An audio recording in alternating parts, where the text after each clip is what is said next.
Okay, we are live. The semblance of it.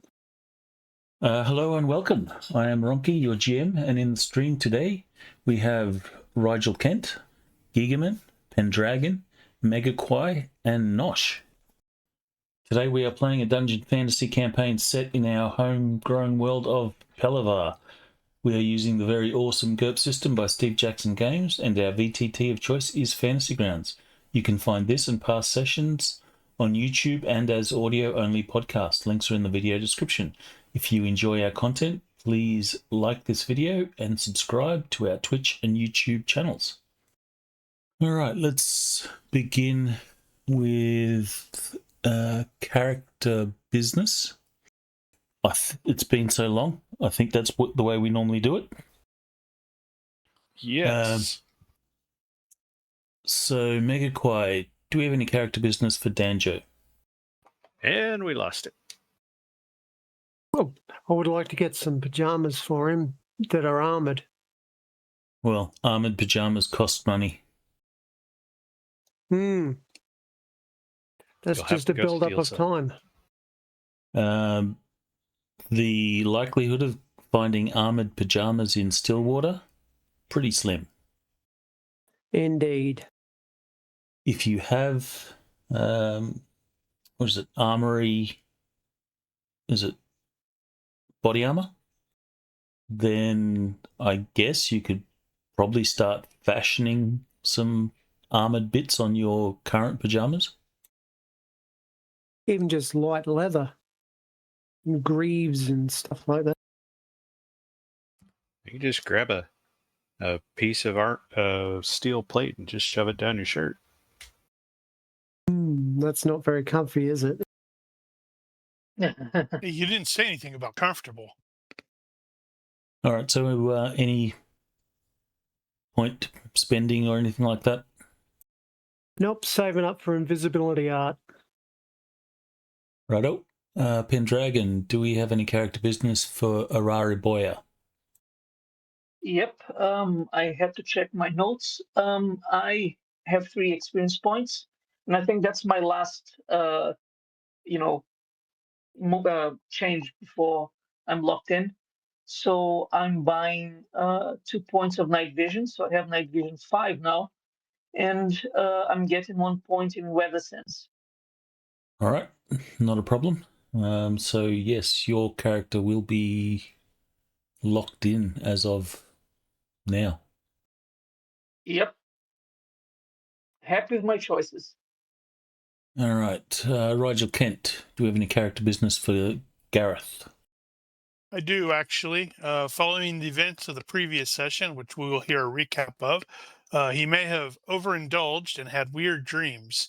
When he wakes up, he's convinced that his goddess spoke to him in his dreams, and he has gained the healing, which is faith healing, holy, injuries only, limited use once a day, and takes extra time, times 8. But that takes my 6 points away. So I have lay on hands now, guys. How much does that heal? It depends. It is currently it's injuries only, and I can heal 2 hit points per fatigue point that I expend. Okay. It's basically minor heal, but still limited. Yeah, basically. Mm-hmm. But I'm slowly gonna be building it up. So right now it's limited use once a day. Was that 2 hit points per fatigue? 2 hit points per fatigue point I expend, yeah. Okay, so that's equivalent to major heal then. Cool. Is that all for Gareth? That is all for Gareth, yes. All right, Nosh. Do we have any character business for Humphrey? I don't imagine we do, but No. Go ahead. Humphrey has next to no character, so there's next to no business. He regained his voice. We can give you the All right. business. Gigaman, do we have any character business for Kivin? Yes. So after a bit of review of Fiore's close combat plays, I have determined that it's pretty rare that you use two hands on the sword in close combat unless you're doing something like grappling or half swording or something like that. So that meant I probably needed to work on one hand use a bit more so I could use that in close combat, which I'm going to suck out for a while. So I added a little bit to broadsword, and I'm also starting to build up toward ambidexterity. So I picked up the offhand broadsword perk. Cool. All right. With character business out of the way, I have this full recap to share with you guys. You are welcome to read it in your own time. Did that share? Yes. Yep. And I will also do the audio recap. Read from the Journal of Brother Aldrich Vane. Mission to Westwatch. High Day, the 56th day of dawn rise, in the 286th year of the Crown. We broke camp upon the western road, beneath the lingering weight of the previous night's violence. Master Gareth again performed his dawn devotions to a Jalea, whose rites remain unfamiliar to me, and I confess I watched with rather more interest than good manners might permit. Master Danjo likewise offered a portion of his breakfast to the fire, in gratitude to the kami that had guarded us. He described these beings as spirits inhabiting the world about us, though he claims no great learning in the matter. There is much worth recording in the devotions of foreign peoples. Sometimes the shape of another's faith reveals something unexpected about one's own. Before departing, we raised a cairn for the hollow men who fell during the attack. Sister Maren led us in prayer, and I placed one of our candles upon the stones. We knew none of their names, and so could offer no proper rites of remembrance, yet namelessness should not condemn a soul to being forgotten. Master Crowell lingered after the others had gone, and made his own small observance with ale. I did not intrude. We travelled westward thereafter, Master Auroriboya ranging ahead under Deacon Brennan's watchful instruction, and made a quiet camp some hours short of Stillwater. For once the night passed without bloodshed. Stillwater greeted us the following day with a kindness that seemed almost extravagant after the road. Villagers brought bread, food, and small coins for the order, asking little in return beyond blessings and the assurance that some portion would reach those in need. We were granted the evening to rest and provision ourselves before continuing west, for Sister Maren reminded us that Stillwater is the last truly civilized place we may see for several days. The others scattered among smiths, trappers, merchants, and herb gardens, while Novice Petra delivered the villagers' offerings to Brother Edwin Marsh at the local temple. Edwin's lack of candles is troubling in its small way. Requested supplies have apparently failed to arrive, another sign that the western roads are becoming less dependable. More curious was the discovery of a shuttered warehouse belonging to Vethran Mercantile. Its mark resembles the device upon the signet ring already in our possession. Several of our companions independently noticed the building, which provided some amusement to a poor apple seller obliged to answer the same questions repeatedly. We learned later that the concern belonged to Lord Caro Vethran of Ashford, and that its dwarven factor Brogan departed westward after the business closed.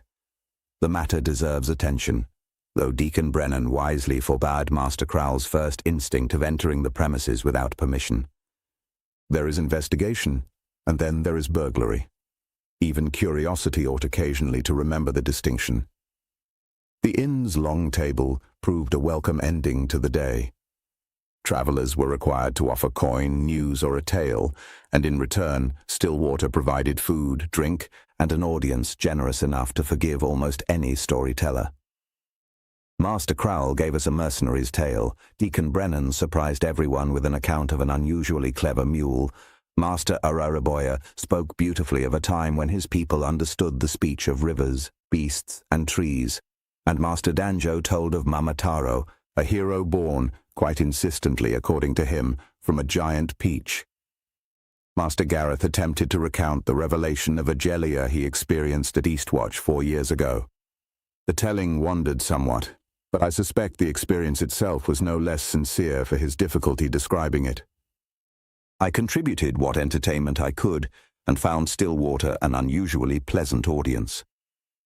The evening became livelier still when Gareth accepted a wrestling challenge from Mella Harrow, the village cooper and undefeated champion. Against considerable enthusiasm from the crowd and one tactical kiss from Mistress Harrow, he prevailed and was awarded a carved wooden fish known as the Great Stillwater Leviathan. Later, at Deacon Brennan's request, Gareth wrote a letter to the parents of brother Osric, setting down the truth of the young man's final courage near Galvin. Frightened though he was, Osric returned for Petra and died protecting her. It was a sober end to an otherwise cheerful night. Shortly afterward, Petra herself slipped away and was found by Masters Danjo and Arariboya watching fireflies beside a pond, marveling at creatures she had never seen before. When they returned, she asked whether it was right to keep secrets from one's friends. I did not hear the question myself, but I have recorded it here because such questions, however quietly spoken, have a habit of proving more important than anyone realizes at the time. Okay. Who told him? That was supposed to be a secret. Well, clearly someone did at some point in time. He has magic glasses that lets him eavesdrop. All right, so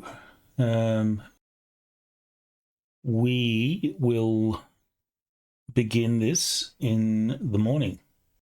So depending on how much you drank during the night will determine the level of your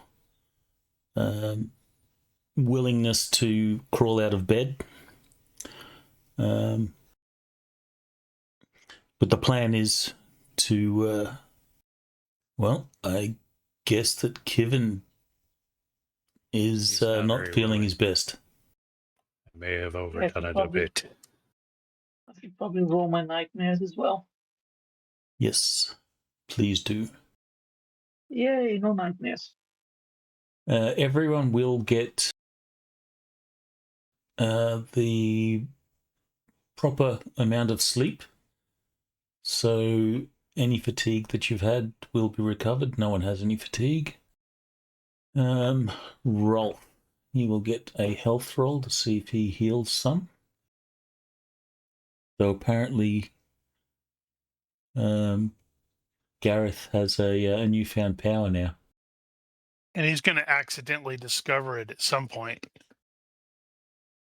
Okay, Rolf does not heal this day. So his arm will remain crippled for a time longer.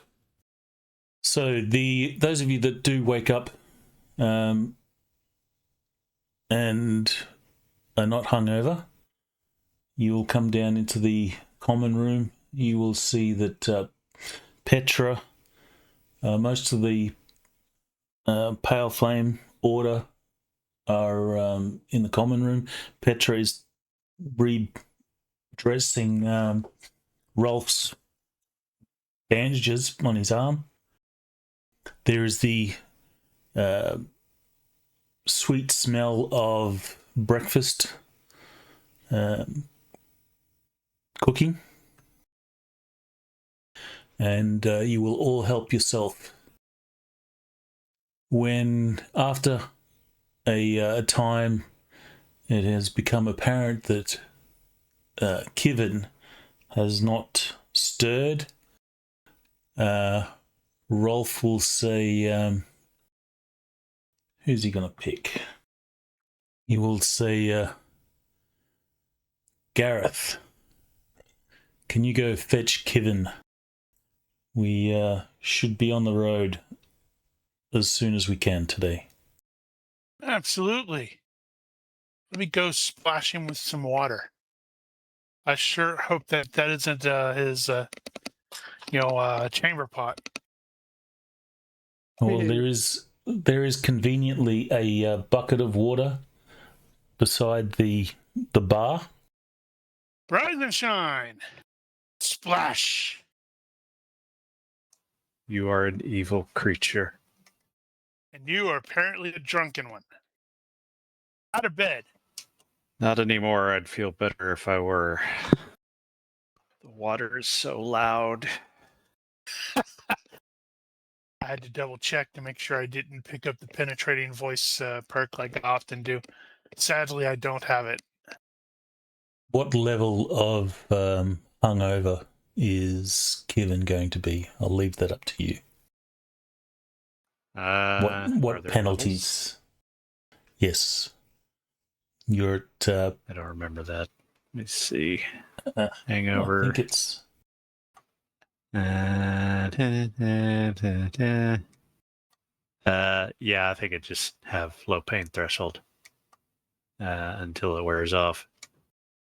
I think there's Although he also will- a number of hours. Yeah. Yeah, it'll be a while. It will Many hours last ago. a total of 4 hours because you failed by 4. I guess that's probably true. Moderate pain. So Rolf will say, glad you could join us, Kevin. Help Not yourself so to a loud. meal. We Look at these need to be lovely on the road eggs. early. I suspect Kevin probably has a well drilled hangover remedy from the unit, and it's probably bizarre. I think Danjo might try to learn how to play the flute. That is awesome. He's going to be terrible at it while he's sitting there blowing it next to Kevin. Exactly. Maybe I should learn the drums at the same time. Did that share? Yep. It's my fish So- statue. Yes, as you're hooking into breakfast, there is a very nice carved fish statue sitting in the center of the table. I don't know how proudly Gareth is displaying it, but it's sitting there nonetheless. And as people do come in for breakfast and stuff, Gareth will get some, pats on the back and some, hellos, and people come up and, greet Gareth as, the current Stillwater champion. Soon we'll have to go to the crappy town that you guys are in a hero in. Mm-hmm. Maybe they'll get a song. Okay, so breakfast will be mostly uneventful. Kevin probably struggles a little bit. His appetite's probably not all there. Is there any plans that your characters would like to take care of prior to leaving? And I think since it was brought up offline that you guys are actually the scouts and guides, so it is something of your job to be planning the safe travel to Westwatch. I want to actually go and buy a flute. Do you have money? I'm just checking that now. We did get some cash last time. Yes, got 34. Yeah, actually, Kevin, since everybody's at the table here, he's going to bring up the purchasing of a polearm and check with everybody present to see if you want to pitch in to getting something that we can give to Petra and keep her out of reach. Well, I did buy a quarterstaff. Yeah, I can chip in. You So plan to give ultimately it was gonna Petra be a polearm? 50. Do it? You plan to give Petra a polearm? That was the idea, yeah. Is there not a minimum strength on that one? Well, I think polearms are quite high on strength requirements. it may be. Wouldn't a Quarterstaff, quarter strength 10. Petra has strength 9. Which means she has to work out a little bit. Well, instead of a quarterstaff, make it an eighth staff. Yeah, she'll she'll obviously have to grow into it. I think, from memory, if you're wielding a weapon that's higher than your strength, it becomes unbalanced, and I don't think there's anything else. But I'm not sure what happens when an unbalanced weapon is already unbalanced. Yeah, the bill is already unbalanced and actually unready as well, depending on how you use it. In this case, it's still probably a bill. Whatever, it's a farming implement, but depending on which version you get the actual Reach 3 bill, and that one's Strength 11, and the dueling bill, which is Reach 2, is Strength 9, so a little less to grow into in that case, but it's a -1 per strength deficit, and then also the additional ready state. Regardless, Kevin will say that he had made inquiries at the blacksmith, but he doesn't have the coin to pay for it. So he's bringing it up to the group if you guys want to pitch in. Why not start her out with a spear? Why a bill? Because that's what I used in the mercenary companies, and I know its ins and outs. Rolf does not appear to be object to Petra using a weapon that'll keep her out of reach of bad guys. So he will ask, I like your idea. She will need some training. How much did the blacksmith want for the weapon? He offered 50 for it. Well, I can give you my last 5. Yeah, I'll chip in. I don't know, as much as necessary. I have 50, so I think I'm the rich guy from the group. No, I think Humphrey's going to have the 50 as well. He was just super quiet. Yeah, sorry, I was just swapping out my hearing devices. What did I miss? Everything. So, Sister Marin will say, if this is something that will help with our protection and you recommend it, then I will cover the cost of the, what did you call it? Bill. Very well. She's got the bill for the bill. Honestly, I'd like to get a whole bundle of them, but one will have to do for now, I suppose. It's been more than a few years since I've used a pole arm. It's been at least 1 or 2 for me as well. You see sort of Petra's looking back and forth at everyone, sort of speaking. She says, does that mean I won't be training with the sword anymore? Oh no, you need to train for that in case they get past the polearm. You can see a... Sorry? Go? Oh, go ahead. Go ahead. Well, you'll see a smile will sort of come to her face. She approves.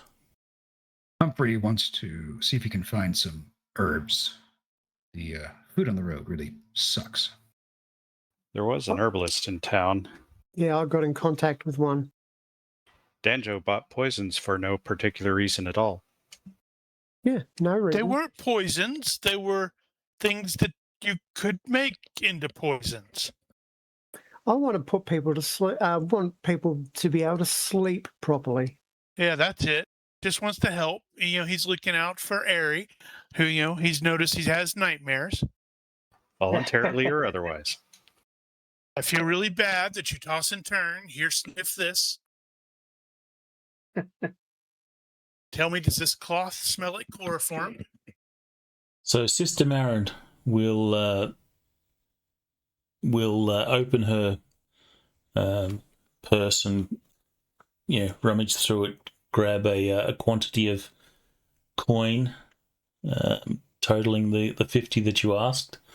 She will then give that to Kivin, and she says, go visit the blacksmith.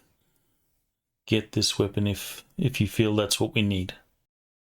I am presuming that that they have a map of the area the guys were escorting. Yes, they have a map. The quality of the map is fair. It's not like By super medieval accurate, but standards, so it's probably not super accurate at all. Do they actually have a map, or do they just have an itinerary? They do have a map of the road to the Western Marches. So it shows basically. I'm shooting that shared for everyone. It shows basically that map. The detail is far less, but it shows the road. It'll show the ruin here. Also includes a marking there for a well, and of course it shows the location of the mountain range or ranges. So based on our previous experience, how much distance are we able to cover in a day? You are traveling on a road, so the road's not too bad. So it's going to be the lowest encumbrance, which I think is probably going to be. Yes, so you can load up on the cart. So it'd be whatever encumbrance the slowest person is going to be while walking, times 10. That may be me. Well, so you're probably going to be able to put off some of your encumbrance onto the cart itself, although we don't know how big the cart is or how much it holds, but the Sumpter pulling the cart is going to be slowed by the encumbrance of the cart itself, which it may be the slowest creature in the party. No, the cart's not that big. It's just a two-wheel cart. It has all your supplies and such, but the strength of the horse that's pulling it is more than sufficient. I think it. Well, but it has a rider as well. The rider itself is generally going to put it into medium. Well, you've got two horses. Pulling a cart on top of that. You've got two horses, remember? You've got one which is just pulling the cart, and then you've got the horse that Sister Marin rides. Right, but Rolf was riding it, was he not? Nope. Right. He walked beside it and was leading it. Okay. Right. So thinking this through, I think Gareth is not going to don all of his armor. Like, he's definitely not going to have his leggings. Probably will have the hauberk and the sleeves, though. So that'll that would put me into light, which is move of 5. All right. So in the event that you are ambushed or something like that, then you're going to be. Yep. I have unchecked the appropriate stuff. It'll be fine. I'm certain I won't get my legs chopped off. Okay. I want to try and make sure I can get that flute before we leave town. You may have to carve your own. If I have to, I will. But I'm going to try and learn how to play the flute without spending any points in it. Well, that's 200 hours of 400 hours. 400 hours of ear-piercing noise. You might not survive 400 hours. I I bet no one's going to like this more than Humphrey. Absolutely. Well, does Humphrey have teaching? Maybe he can teach him. Humphrey definitely does not have teaching. That'd be funny. No, you're doing it wrong. This is how you do it. So, Oh, I think the slowest move is going to be 5, unless anyone is slower than that with their travel encumbrance. Nope. Got my backpack and my freaking male leggings in the cart and everything else, so that puts me at 5. All right, so that will mean you can do 50 miles a day, assuming good weather, and we'll probably roll that right now. So that sort of looks like that ruin and the well is probably 3 days away. And okay, maybe not. Maybe 4 days. All right, Maybe so 5. the weather will be bad in this case. Given the terrain, it's going to be rain. Terrible cold rain comes screaming out of those mountains to the north. Mm-hmm. So yeah, you've got some wind and rain. So 50% is your travel speed for this day. So you'll do 25 miles. So On the anyone bright with side. weather sense, you are welcome to make a I roll. do have weather sense. Good. Excellent. Yeah. So Success.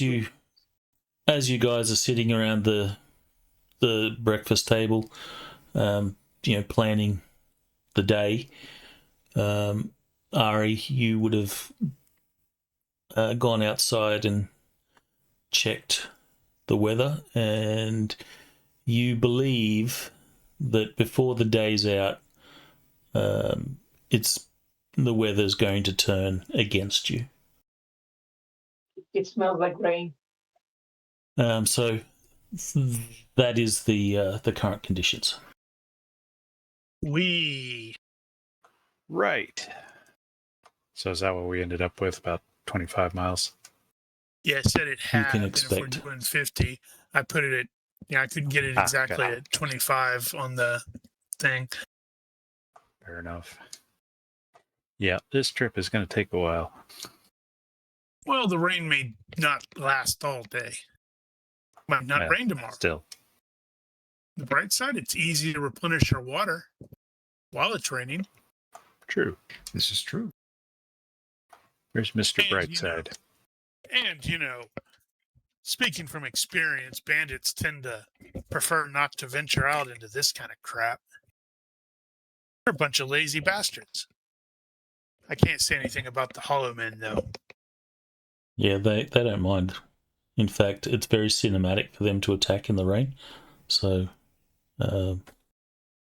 chances are that could happen. Mm-hmm. All right, so you expect 25 miles travel this day. Your map is very limited, so you don't know if you're going to have access to water or whatever where you'll get to. But you can load up the cart. Is there any other particular planning that you guys would like to do for that day? You will go to the blacksmith. The blacksmith will fit a shaft to the bill head. Which bill did you manage to get? You tell me. Actually, just saying that. Given that since it's full Petra, she is strength 9. The 50 was assuming the full bill, not the dueling bill, so that'll be a big one.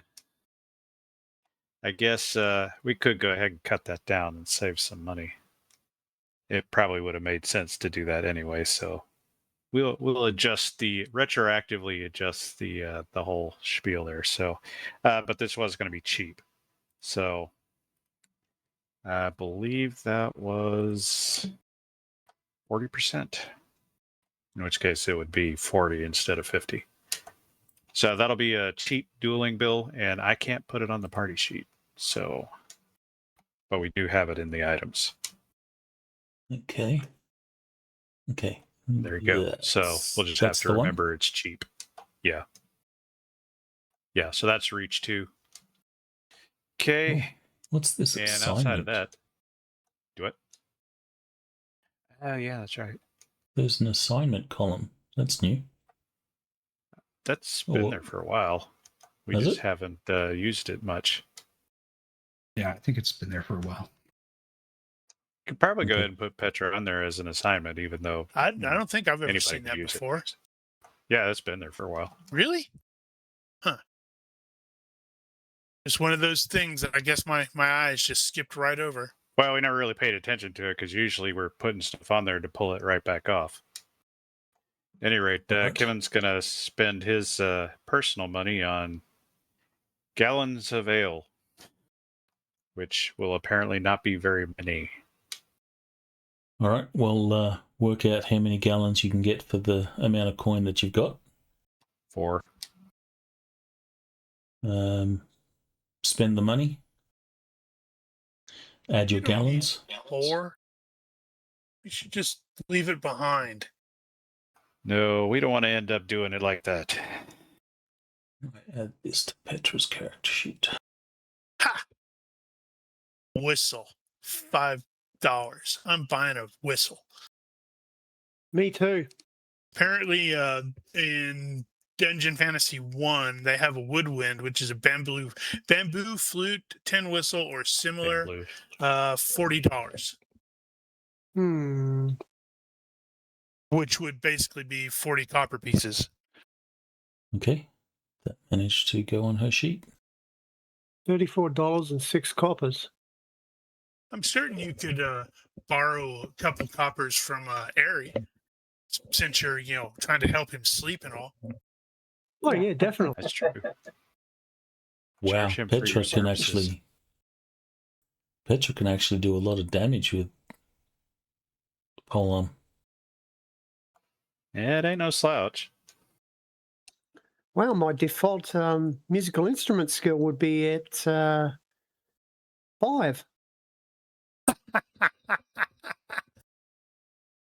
Now you got me wondering what mine's going to be. Uh-huh. You'd be getting someone continually saying, please learn how to play that. Or more accurately, please just stop. Please. I will pay you money to stop. If anything, it'll be Humphrey that'll be the most vocal about it. I think so. He can actually play. I'm not sure how much your flute's going to cost. I don't know if it's in the basic set at all. But if it is, Dungeon Fantasy 1, page 24, woodwind, $40, £1. That's a heavy flute. Is that panpipes or is that bamboo flute, tin whistle, or similar? So deduct the money, add it to your sheet for the purpose of weight and stuff, or to your inventory. Note, I also purchased a signal whistle. Anything else that you guys want to do before you depart Stillwater? Other than review the map from what we've got and try to calculate what the best stopping points are going to be. Nope. I have cartography, so I might be able to do that. If you have the appropriate instruments, you could actually update your map as you go. Ooh, I don't have the instruments. I'm poor. Well, just looking at what we have, there's going to be exactly fuck all for multiple weeks.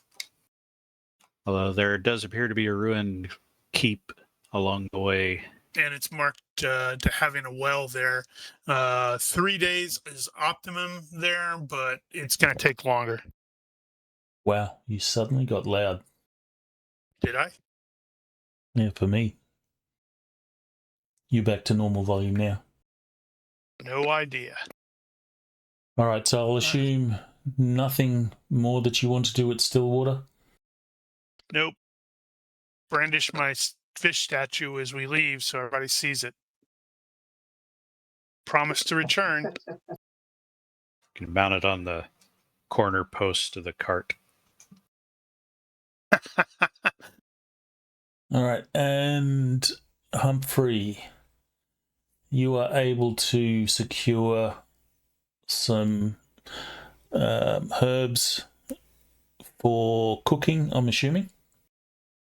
That's it. This cost is, of course, covered by the order, so it will just add to the general supplies. Well, since Ari, you are the scout, you guys will actually have more sort of agency to work out how you actually travel, since that is kind of your job. Yeah, but to be fair, in this case, we're just following a road. Well, that is a point here. So, what manner of road is it? Is it just a cleared path, or is it actually cobbled?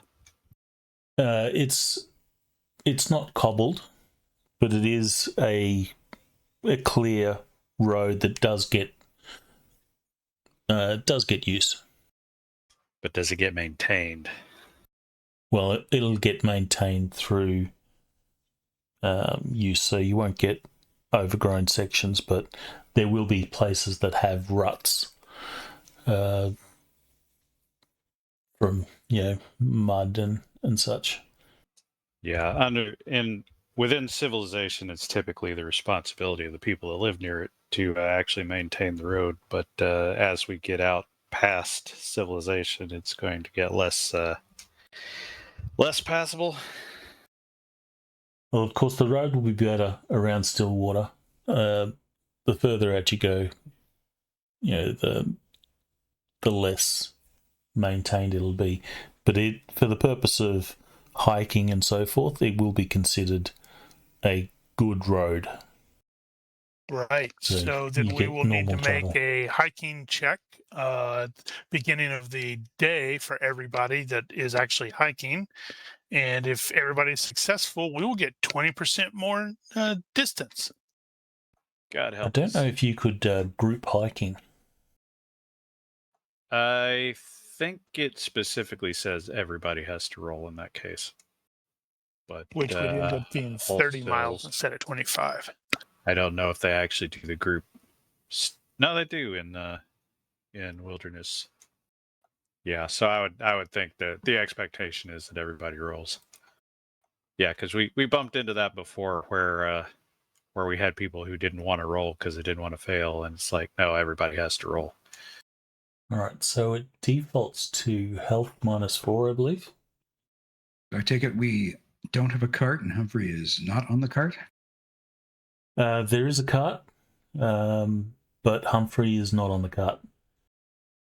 This can be fun. The only person that really gets to sit on the cart is Petra, mainly because she's little. And Humphrey is not little. Given is going to insist that she walks at least most of the time and carries that pole at the ready. All right, then do you have leadership or something that you can influence? Absolutely not. Influence her in some way? I have age and cantankerousness. And big fists. Don't want to hit the girl. Humphrey's got fast talk. Because after a while, she is obviously going to get bored with the whole walking thing and is going to want to sit on the cart. but if Kevin is going to insist, you'll need to convince her in some way. I suppose if you don't do an influence skill roll, you can do a reaction roll. Well, Can I assist? Or with you could fast talk. 'Cause I'm- Humphrey's motivated to not have to walk. Well, unfortunately, Humphrey's going to have to walk. Cart's not big enough to hold him. It's a cart. It's not a wagon. Come on, it's like a fat cat in a box. There's stuff in the cart already. That doesn't Like stop food. the cat. All the more reason for Humphrey to go in the cart. Nope. He's got to chase the cart. This is going to be fun. I don't think Kevin's sense of duty has really come up yet, so I won't include that. But here's the reaction. Hey, that could be worse. Maybe he gets a bonus because she likes him. She will obviously object through the course of the day. She'll say, but I'm so tired. My legs are tired. Can I inevitably. sit on the cart? This pole is heavy. Nope, and the whole time he'll be telling her stories about mercenary company and all the times you get trained to use the bill and you have to carry it like this. And every now and then you'll just catch Rolf, sort of quietly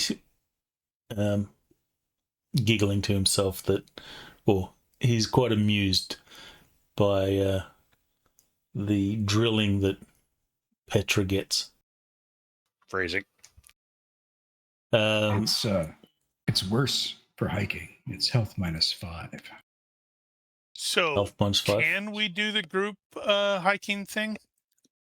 Well, in that case, Petra will be failing. I'm fine. I'm not. I'm absolutely screwed by this. Let's see. Right. That means we lose 10%. Boy, I was supposed to be a professional walker. Yes, but I'm more of a hunter. I don't walk too much, There's a subtle difference between stalking and walking. Yeah, I was going to say that talk. To keep everyone's spirits up, I might be playing my flute. I don't think it's going to work like that. Give us a I default guess roll. people will move fast. I don't think there is a default role for a musical instrument. It's an IQ -6. Where I are don't you see why there seeing wouldn't that? Because when I look at musical instrument 211 and basic, defaults is special, which is -3 for similar instruments to no default for utterly related ones. I don't see a -6. Let's see. This one. I just did a Google search. IQ hard 4E musical instruments default. Yeah, -3 for similar to no default for utterly unrelated. No, I just dropped that skill in the chat for everyone. Oh, Did Humphrey want to do that fast talk roll as well? Yeah, I think so. I should at least try to succeed at something. What are you trying to do? Oh, fast talk her into getting off the cart. Haul ass with that pole arm. did I raise anybody's spirits? No. Maybe some, maybe some hollow ones? Hollow men? Yes, you summoned them. I don't know if you guys remember that guy playing very badly the Titanic theme song in a flute. That's basically danger right now. Uh-huh. That table My heart didn't will give me go the on. result I wanted. Let me roll this one. Failure by 5. Interesting positive. Remember, you got to ask the question first. I was prompting myself for something interesting. Well, in this case, the playing of the instrument very badly will result in something interesting, in a positive sense resulting. I'm open to ideas. He scares everything away within a mile. Everything. My suggestion is some birds drop dead and you have extra food. That is a little bit extreme. I don't think I've ever seen an animal drop dead from someone playing an instrument. Maybe on a critical failure. No, it's probably not out of the question that the noises attract animal attention somehow in a amusing manner. All right, so then you will have animals approach, and they will. Well, I'll help him. You intend to hunt. You will see some of the local wildlife will approach, and investigate what the sound is. See, I did raise some spirits. The calming of the animals.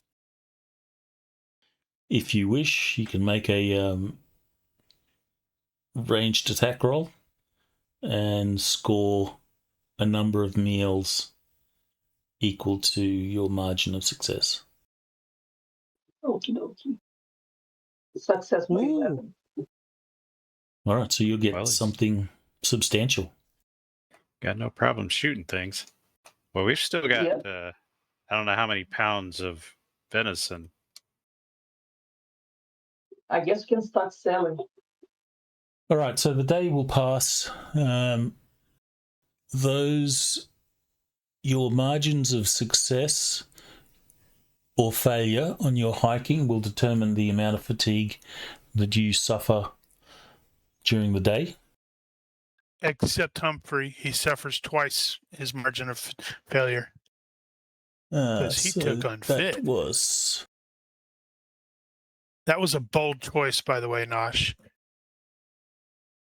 Absolutely. So margin of failure would be 4. So everyone update your fatigues. And Marin, she's on horseback, so she doesn't get tired. I believe that that may put Humphrey below a third. What's the calculation again? You do double your margin of failure. So in this case, Humphrey, you failed by 2, so that would be you'd take 4 fatigue.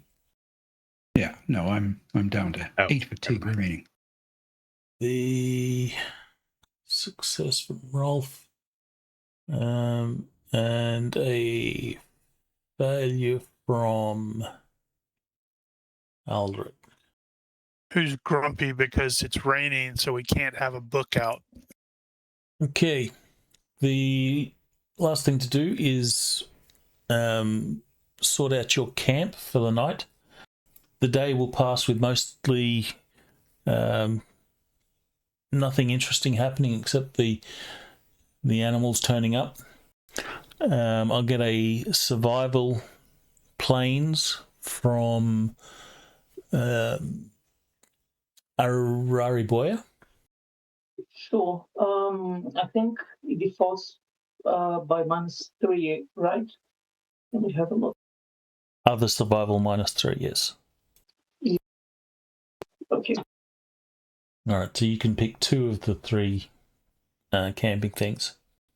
Comfort, lines of sight, concealment. I think I'll get comfort and concealment. Sorry, Rigel. No, go ahead.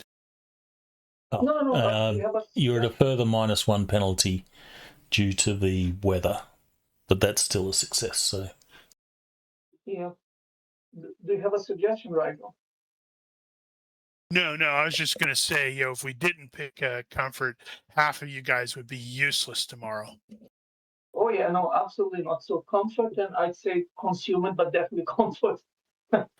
Well, that's a That's a conversation we haven't actually had here. So, do we want to stay out of sight, or do we want to see them coming? Assuming somebody's coming. Yeah, Now, at that's a this good point, point. it feels less like we're going to be followed. But at this point, if we stay near the road, obviously we'll be able to see anybody coming down the road. But that's also more well traveled, so you're more likely to run into somebody there. Or are we trying to keep out of sight? A good point. What's the benefit of the comfort? You can actually recover the fatigue you lost. Yeah, it's like not choosing this means everybody gets cold, wet, bitten by bugs, a lumpy night's sleep, etc., and is down 1 fatigue point cumulative over multiple nights. So you would recover all but one, and if you did that again next to the following night, you would be down by 2. Gotcha. So yeah, my suggestion would probably be comfort in the lines of sight, because we're not really trying to hide, are we? Yeah, that was kind of my thinking. Is I don't know that we are trying to hide at this point.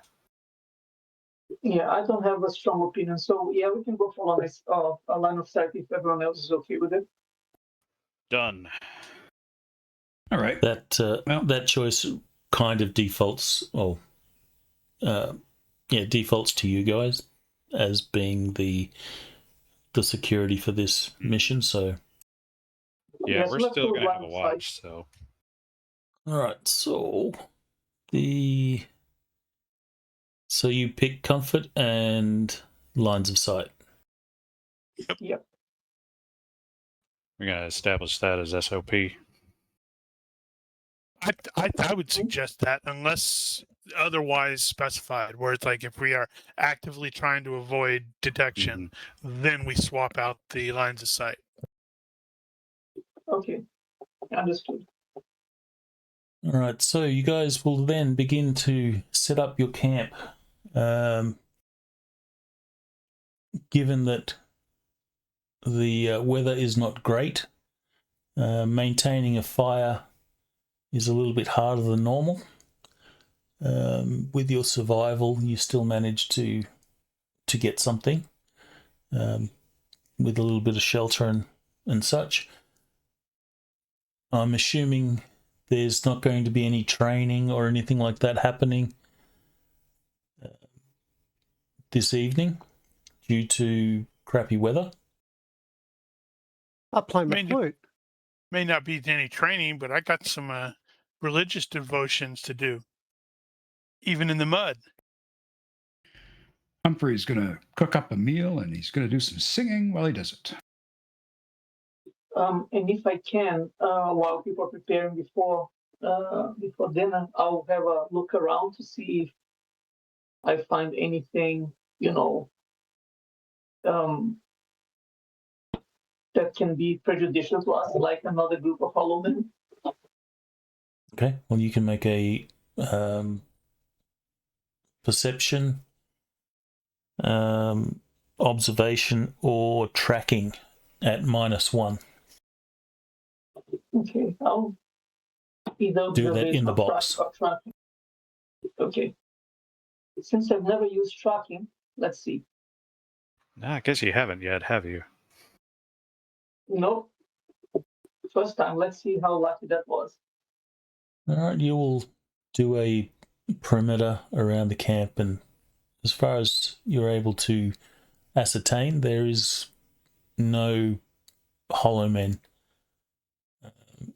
in the vicinity. That doesn't mean, they can't be miles away and will come upon you at the night, but so far the camp is clear. Mm-hmm. Sounds like a failure. Oh, it's too bad. The damn weather. All that damn weather. I didn't have enough heat to make my stuffed goose very well. So probably for the first time since you started out, the meal that Humphrey has prepared is not quite up to standard, or up to par. However, I sing a merry song all the time, all the same. And that will liven spirits a little. So Because I'll unless get the there's crappy rolls out of the way. unless there's anything that you guys particularly want to do this night, we'll move to the next day. I'll roll for the weather. I need to get you a lot further from town before I can start killing you. And so he foolishly relies on random tables. Mm-hmm. Did we get a snow-nado? No snow-nado. A sharknado? So the weather is passable. There is no effect on your travel today. So I guess the road is a little bit damp from the previous day's rain, but today is much better. You will travel a great deal further. I will get the hiking rolls from everyone, please, with the appropriate penalties. Mm-hmm. Oh, and Rolf will attempt to heal.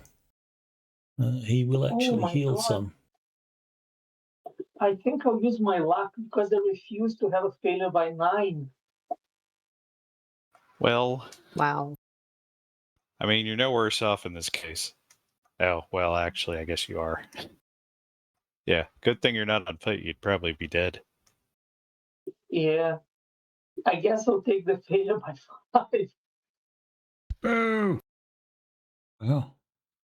Are you insisting that Petra walk again today? Absolutely.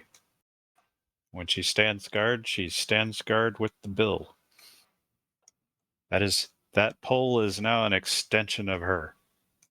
When we stop for lunch, we can, teach her some stuff. I have a quarterstaff. Mm-hmm. Every now and again, I'll throw stuff out there, and she's got to swing at it. You have teaching? Nope. Okay, so if you don't have teaching, you have to make a skill roll. Yeah, I suppose it could. What's the default on that? It would be an IQ-based weapon skill roll. Is it? I believe Teaching it. is I believe so. default IQ -5. Yeah, but you don't, with teaching, I don't think you actually roll for the teaching. It's only if you have it. There you go. Well, Yeah, I let's see. think that's true. If you have teaching at 12 plus, you can act as a teacher for game purposes. Right. Well, I tell you what, we will. So we'll do it like this. We'll do it as a weapon skill, -5. Yeah, that's what I was thinking. So IQ-based weapon skill -5. And that is going to be polearm, which is not going to be great. And how's that go? Well, I mean, it wasn't that bad. You taught her the wrong things. Wow, your polearm Right, is so- only 10? Is it really only 10? That was IQ-based. So in this case, she would right. be rolling on her dex, I guess, which she will fail. So this particular day, Not unexpected. this Wait, particular hold on. day, she doesn't make a great deal of progress. How did you make it roll against IQ? I used the You- usual thing. You drag and drop it onto your attribute. Did that work?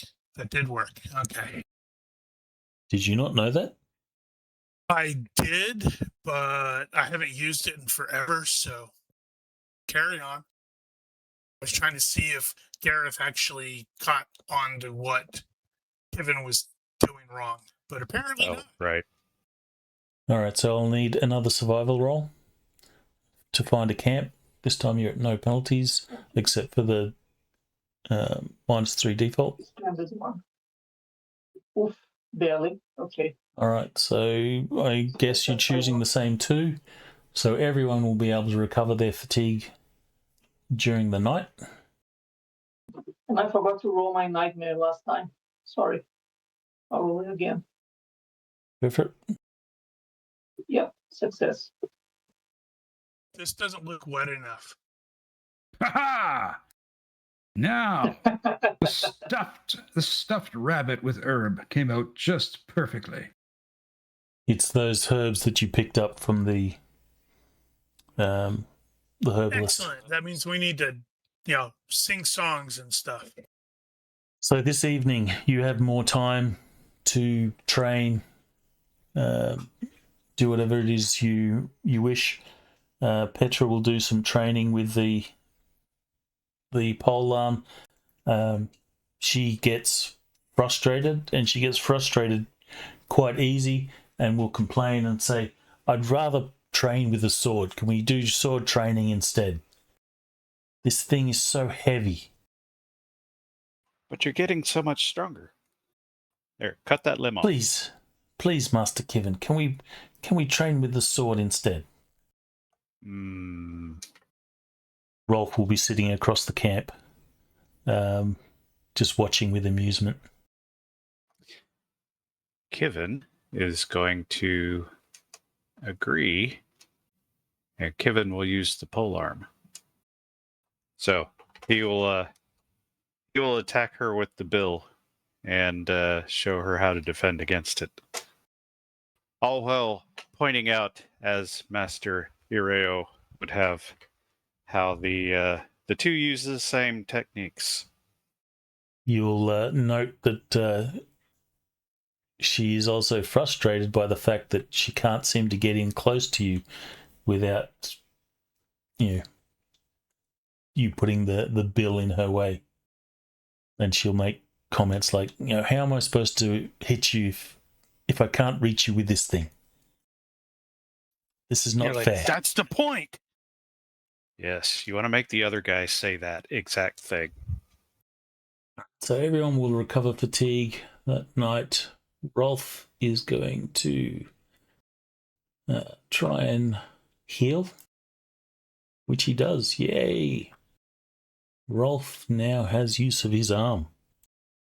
Humphrey's going to sing a hymn that he learned that this order would appreciate. Make a roll. I mean, not being a religious guy, he pull it off perfectly. And his feet are really bugging him. Yeah, he would have some blisters and stuff. And possible diabetes. Possible. And gout. Speaking of diabetes, Humphrey suddenly starts snacking on an Eclair. No, now it's officially in can in Eau Claire. Totally. I mean, there's nothing better after a long day of torturous walking than eating one of these. And having a hypo. All right, so again, this night passes without event. Everyone will recover their fatigue. I shall roll for the weather again. The weather is passable, so you will get a full normal day's travel. I take it we're going to see the ruin. Possibly. Toward the end of the day, maybe. There's also a cave on the right that might be interesting. Because realistically, we're not going to get 50 miles today. I will get your hiking rolls. All good. Yeah, Like I'm accustomed to doing this stuff. I made it. I got a critical success. Humphrey has suddenly become buff. It's definitely clear. No, he's just in the zone. He's Just hit that point where he's literally not thinking. He's just one foot in front of the other. Just keep moving. Don't think. Mm-hmm. He's mentalizing, a pie recipe. That's why. So Petra, she will be tired. I'm definitely Alright. about to hiking after this. Has everyone else done their rolls and applied the appropriate fatigue penalties? Yep, Really? yep, I'm very happy. Only 3. So no one's tired. Maybe I'll have to make you walk another day. Gareth and Kivin are actually trained in doing this. So, I guess from your... I will get the survival roll for your camp. Oof, that was a bad. Oh, succeeded. All right. So you get the same 2 that you've always been getting. So after the night, you will recover all your fatigues. You will be able to see in the distance those that have keen eyes. The location of the ruins. It's still a, it's almost a day's hike from the road. But you can see the ruin. I'm going to suggest to Rolf, and maybe it's a good idea we approach carefully. Maybe I don't know, might be worth doing this stealthily. Well, if nothing else, we at least find out what do we know about this ruin. Mm-hmm. Good point. Because on the map it was marked that had a legitimate what was it, a well. So we may want to briefly deviate to replenish our water. Well, let's see what we'll do a roll on the table to see what your water situation is like. It did rain, so. Which one? Wood availability? No, that's not the appropriate table. Positive. Positive, negative? Apparently our water situation is good. So you do have enough water, given the rain. Right. Then well, you do have water, but you still have what, 3-4 days, well, maybe 3 days, 2-3 days travel till you get to the crossroads. Yeah, so we'll probably then check with Brother Vane, since he's the most likely to know about what do we know about this ruin, and the fact that there's a really cool big cave nearby. Okay, let's see how smart he is. Okay, so the Aldrich, he will tell you, I don't know a great deal about the ruin, but I know some.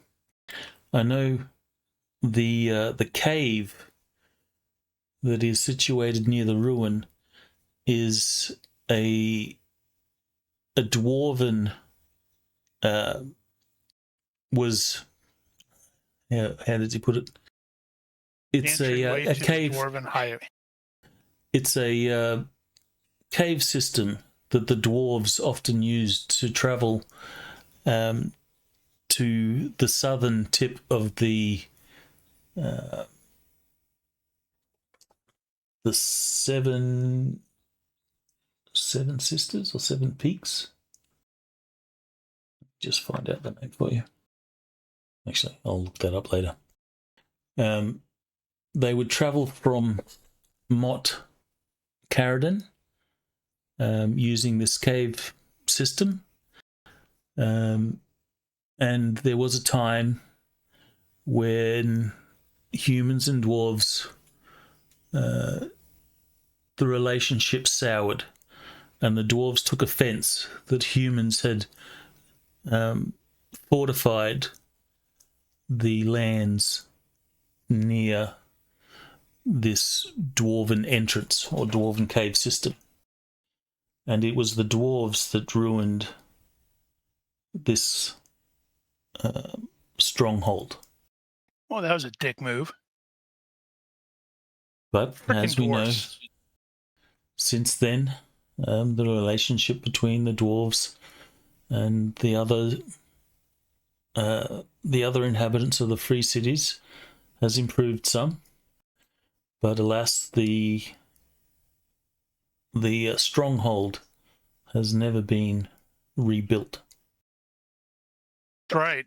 Gareth is going to make a mental note of that location. Maybe come back here one day and rebuild it. I was going to make a point. We've got the palfrey that could be taken out for a bit of a run, depending on how far out that is. Why? Well, somebody wanted to go look. Yeah, I do, but I can try. Yeah, we've got a perfectly good riding horse that we could take out to get somewhere a little faster. And it's pretty far away, though. That's 29 miles. Well, we don't know how accurate 30 that miles. is. That would be the next question. How accurate is that map as far as that goes? Good enough to use it for distance. So if you park the pointer on the road and then draw it to the stronghold, it's near enough. So the option is certainly there. I believe you could get a horse there and back within sort of half a day. So apart from Gareth, who among us can actually ride a horse? Kevin can ride. How well? I need to remind myself, he's actually got a 13. Yep, so we're equivalent there. If there's discussions about potentially going to the ruin, Aldrich is certainly keen to do a trip. He would like to see it, only because that's kind of his thing. He is documenting well, to be everything. fair, we were hired to get everybody to Westwatch, so... Well, we're on a non-specific schedule at this point. Yeah, we can swing by there on the way back after we're super successful. Well, that's also true. And have gained like 10 levels. Oh, wait, wrong game system. Humphrey decides tonight to make a tourtière. Excellent. Well, however, before you get to your final camp, you will be ambushed by ninja cougars.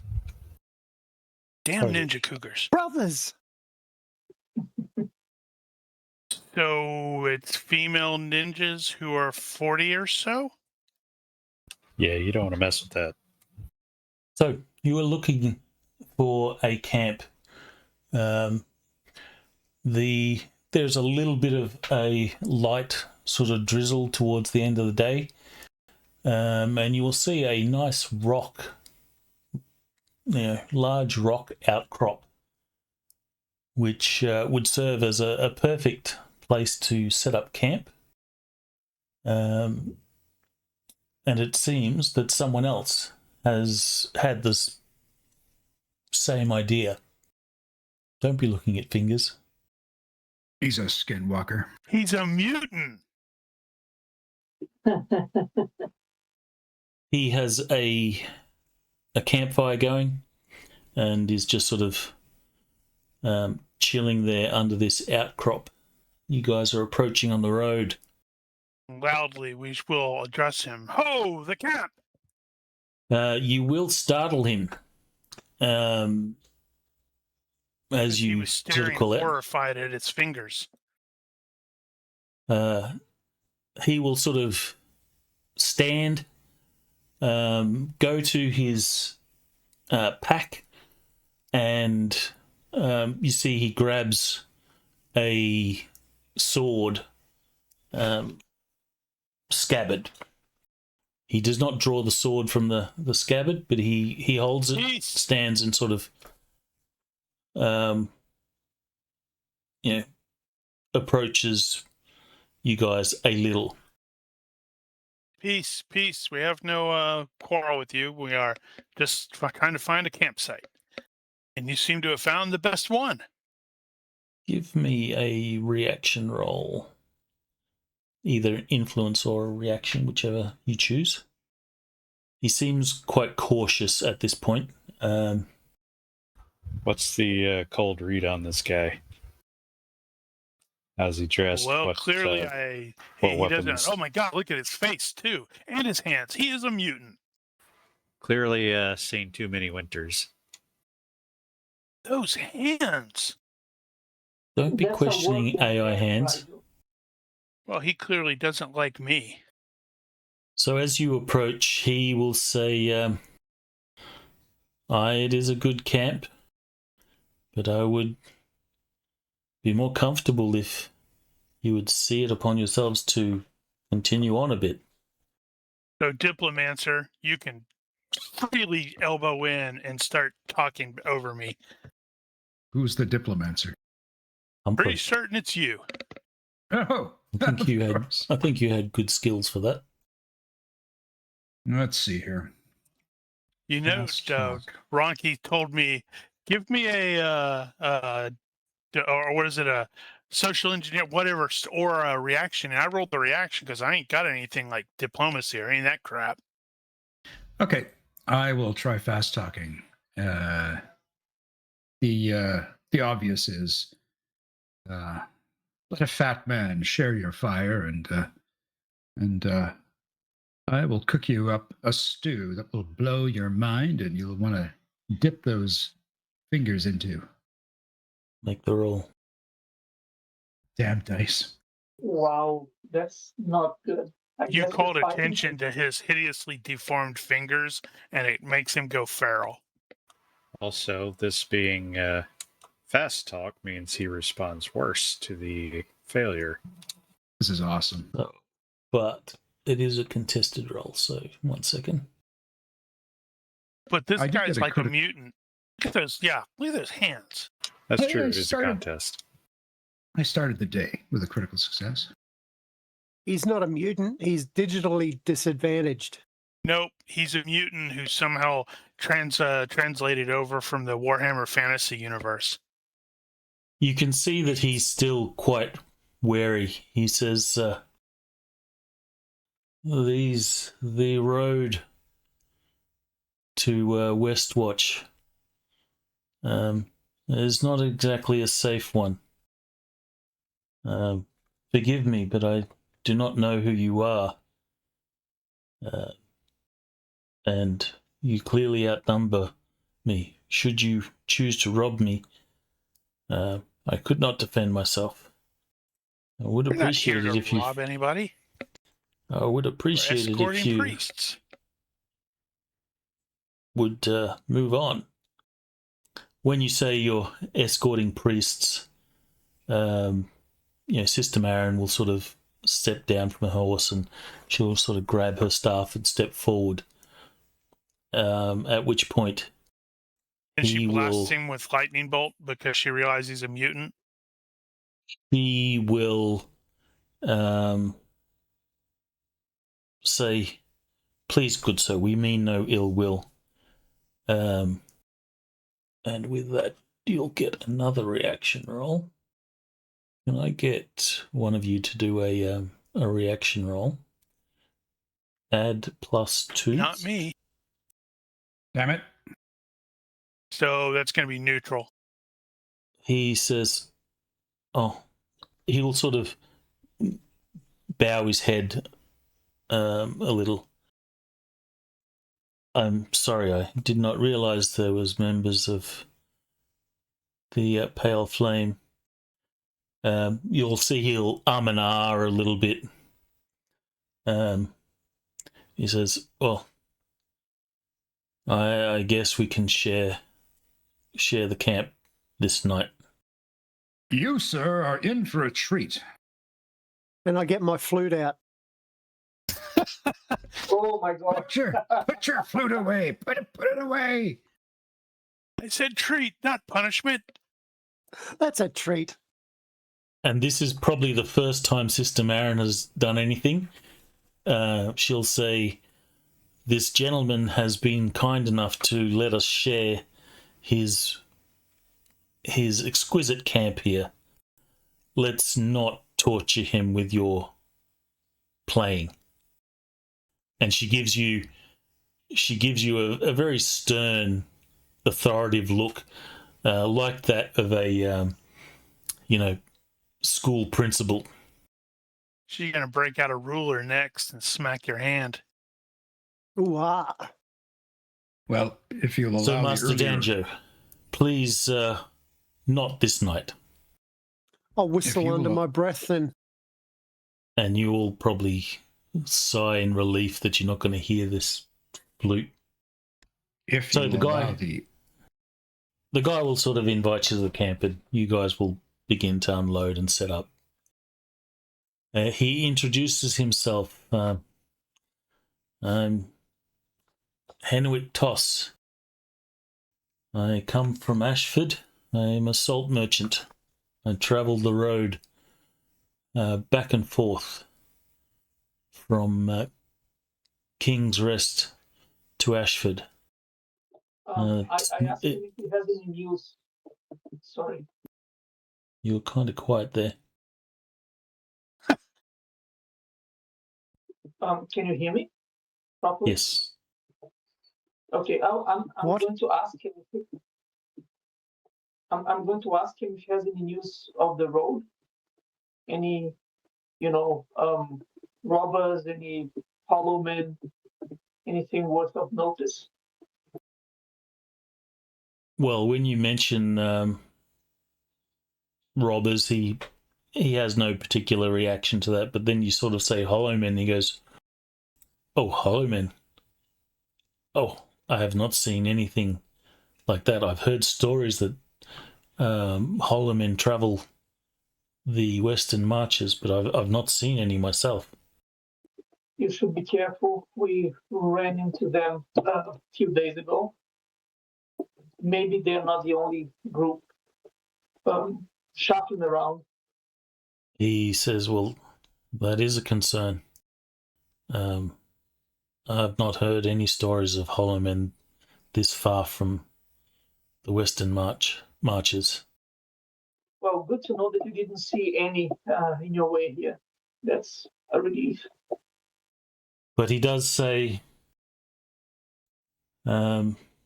news in Ashford is not cheery. The situation there is grim. I don't know what you've heard, but there's a lot of concern about the raiders that have plagued the marches, and the refugee situation at Ashford is becoming very difficult. I dare say the principal and the mayor there have a stressful time keeping order. Give me a reaction roll, or you can make a influence roll. Carousing would be or carousing of sort of fast talk, storytelling, diplomacy. They're all appropriate here. You can do that for a good reaction.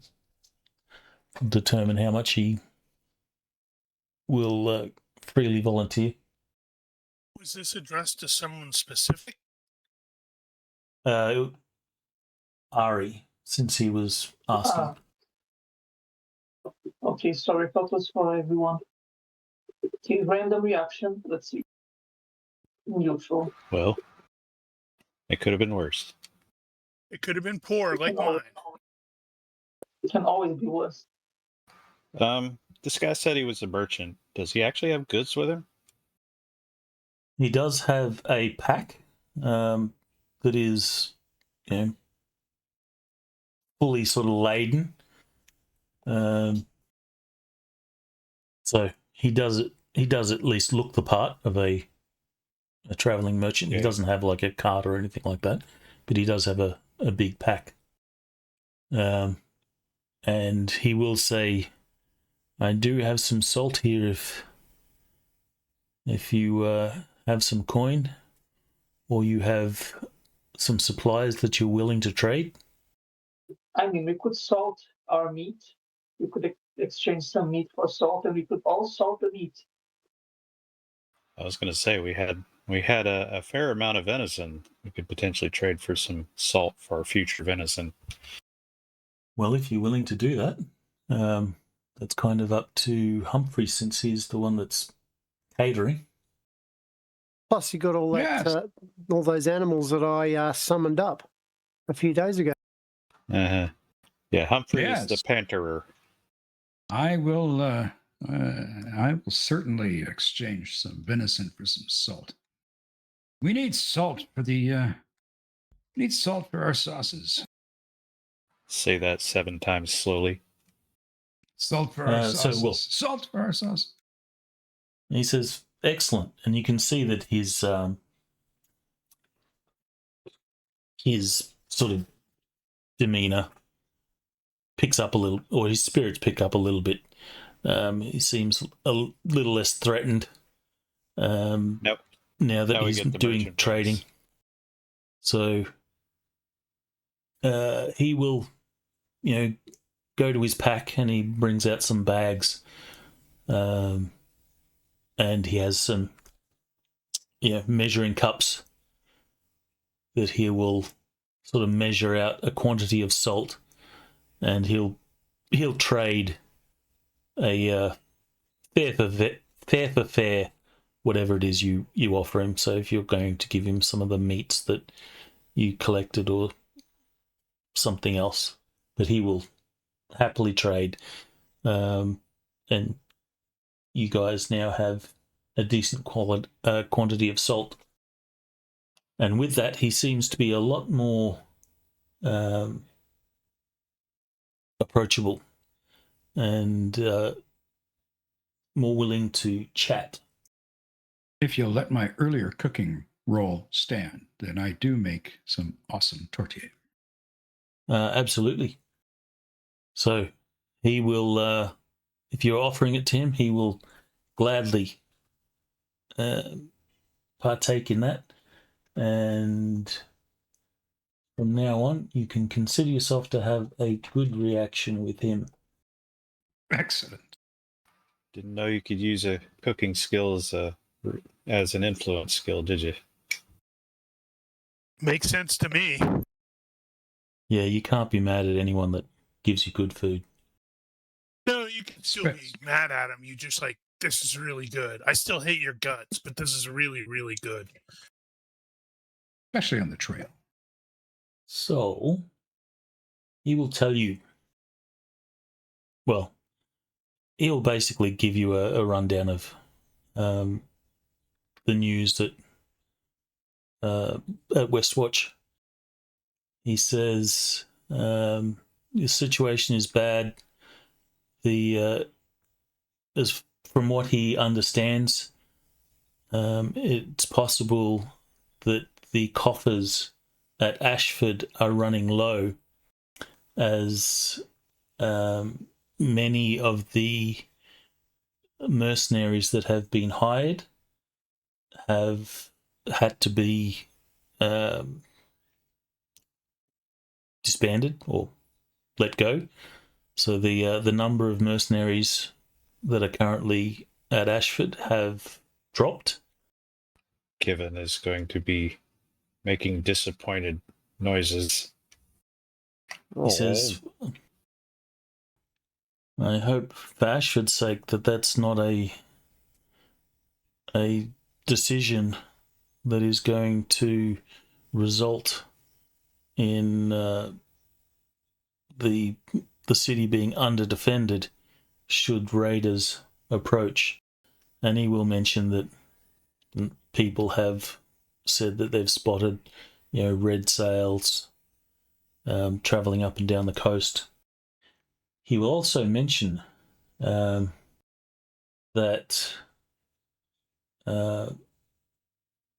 he also noticed that one night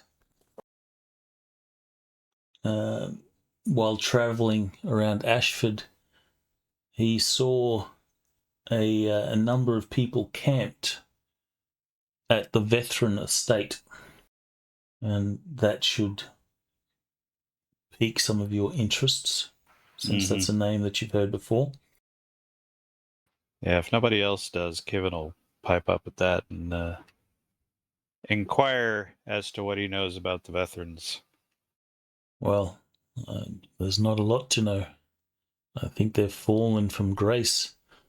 The estate itself has been abandoned for a time. I was quite surprised to see people camping there.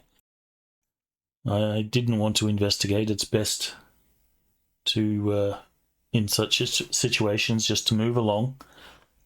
But from the look of them, they were perhaps soldiers that had camped at the estate. But the estate is like I said, abandoned, much like everything in the Western Marches. The veterans themselves, I believe their business is much diminished. I think they still have a small presence in Ashford, though. Well, Kevin will offer that we did see their factory in Stillwater was not in use. He says, yeah, it's been like that for a year or so. That alone has impacted my business. I would often trade some of my wares there as I passed through to King's Rest. Unfortunately, that is not something that happens these days. Life is getting harder.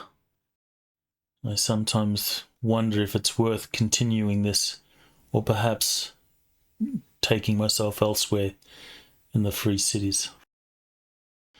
He will then say, so I don't normally see members of the Order travelling on this road.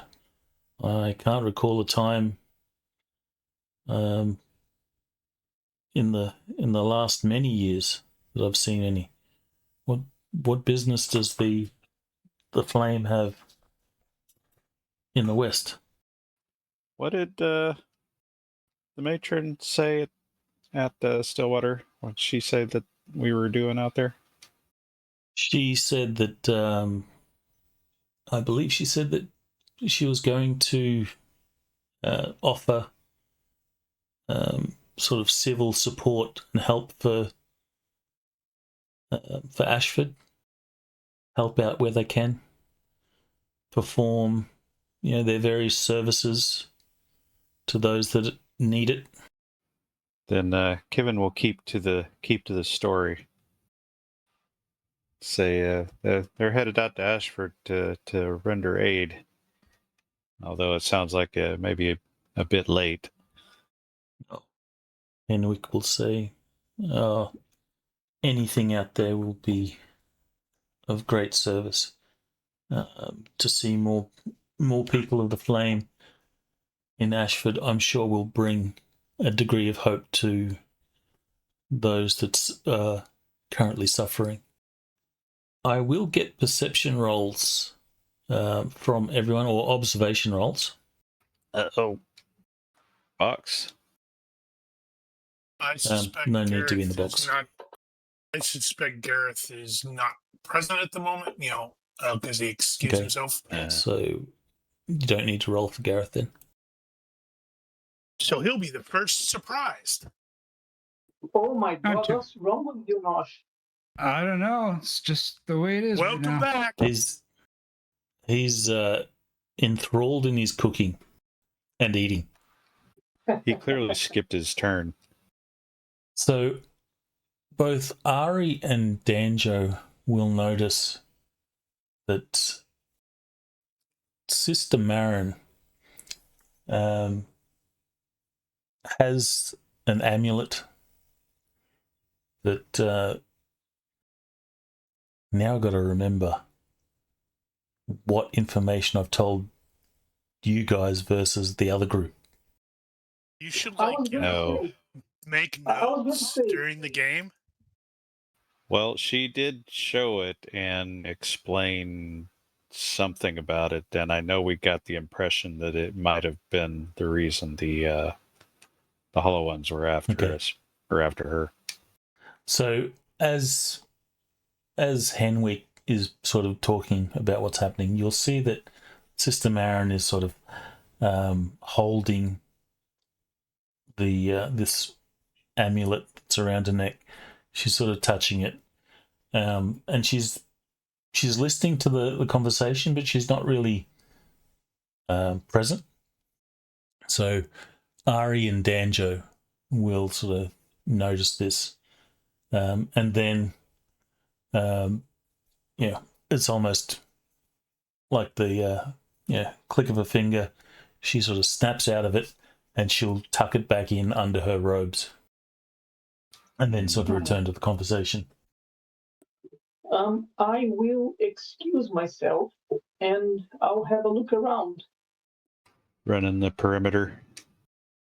Exactly. Because that's exactly what happened last time. Mm-hmm. Yeah, I didn't get the chance to earlier, but I'll go ahead and squeeze it in here real quick. Kevin, is going to have developed an SOP up to this point of when we get to camp, he'll be positioning himself to look back where they came. Specifically, he's still kind of expecting we may be being followed.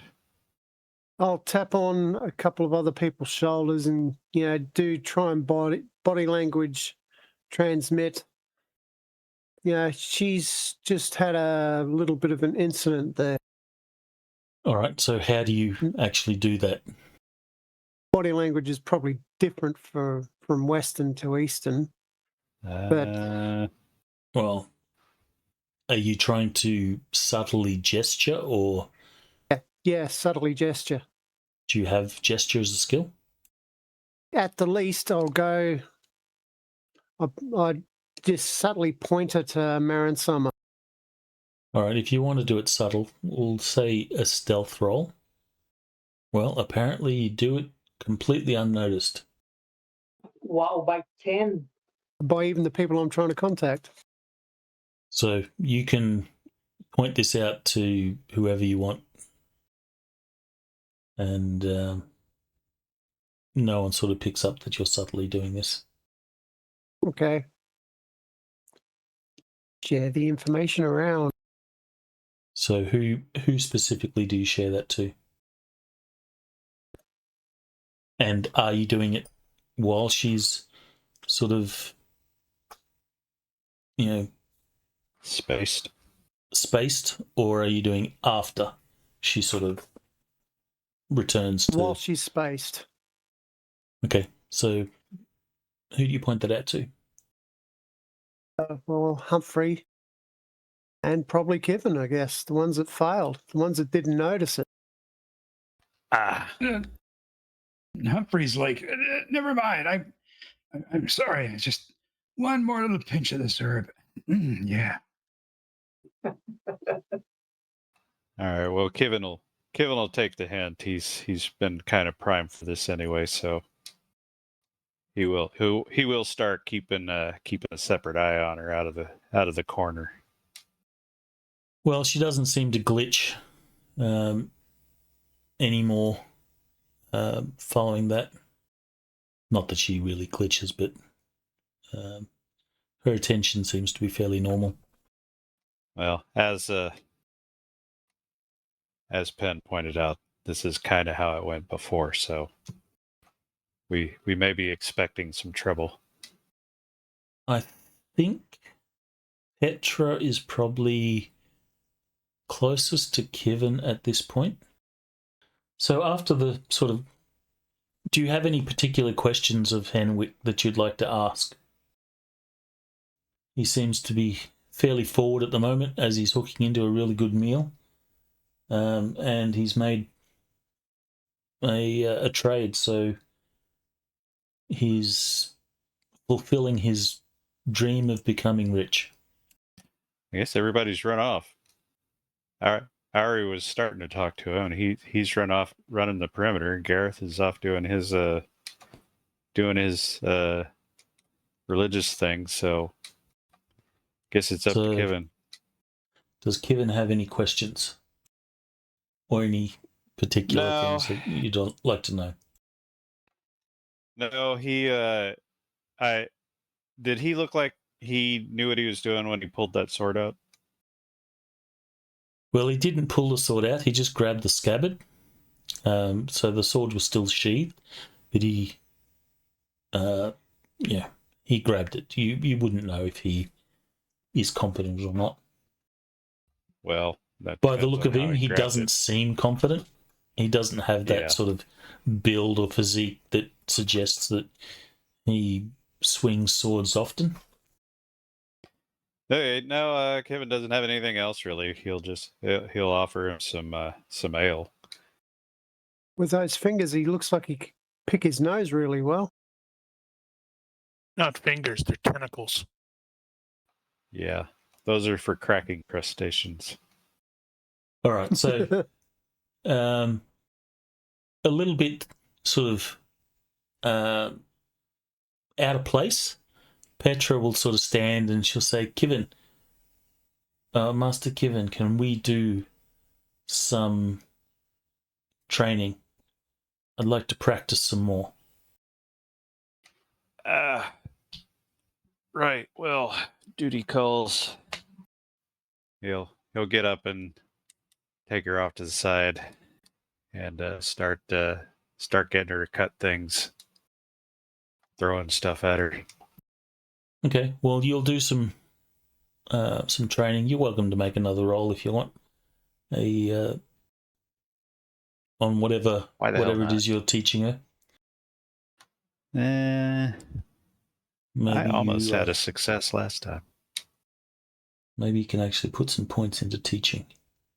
I had considered it and decided it would be funnier if I didn't do it just yet. That was still a decent roll.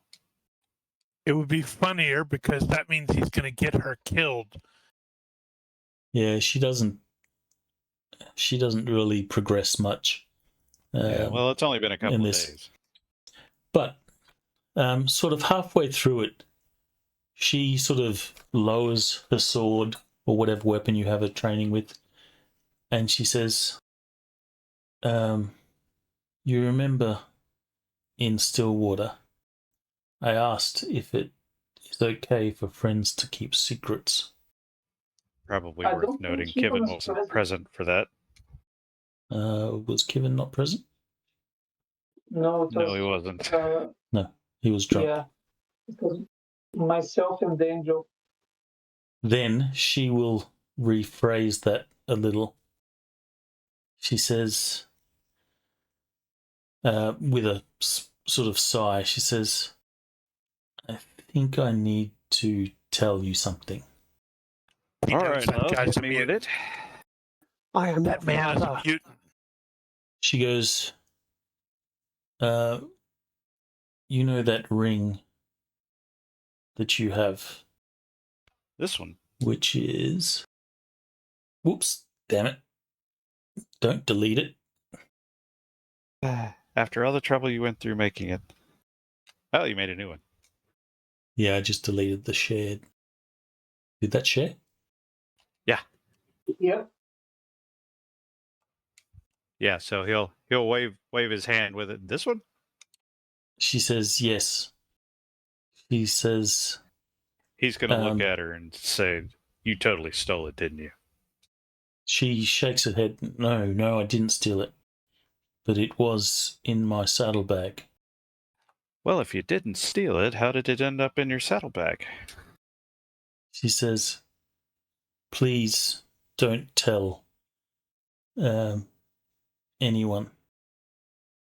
If Sister Marin or Rolf would learn that I've kept this, I don't know what they would do.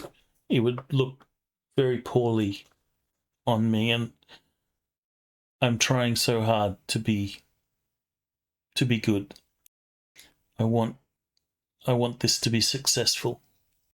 I should have said something earlier, and I didn't think much of it.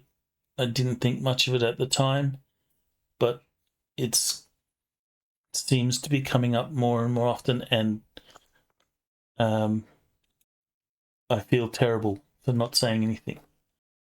I should have said something earlier, but I found that ring when we were attacked at Galvorn. I Found picked it it how? up there. Is it just laying on the ground or some bloke's finger? Well, it was on the ground. I saw it. I grabbed it. I kept it. Well, no harm in that. That's not thieving, that's looting. But the issue is, I didn't say anything at King's Rest when it was brought forward that the thief had tried to recover this ring, or steal this ring. I should have said something then. And now that I haven't, and you can see that she's obviously troubled. Kevin's gonna try to make it a little light and say how worried he was she was about to ask him how to get on with the lads, but turn the conversation back to, well, okay, how did it come to be where she found it? Was somebody wearing it when the fighting was going on? Who dropped it? She shakes her head and says, I don't know. I don't know who was wearing it, but I saw it there on the ground, and before we left, I picked it up when we fled. No harm in that.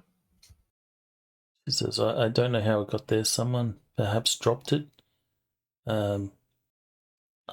She shrugs and says, I don't know, but that's where I picked up the ring.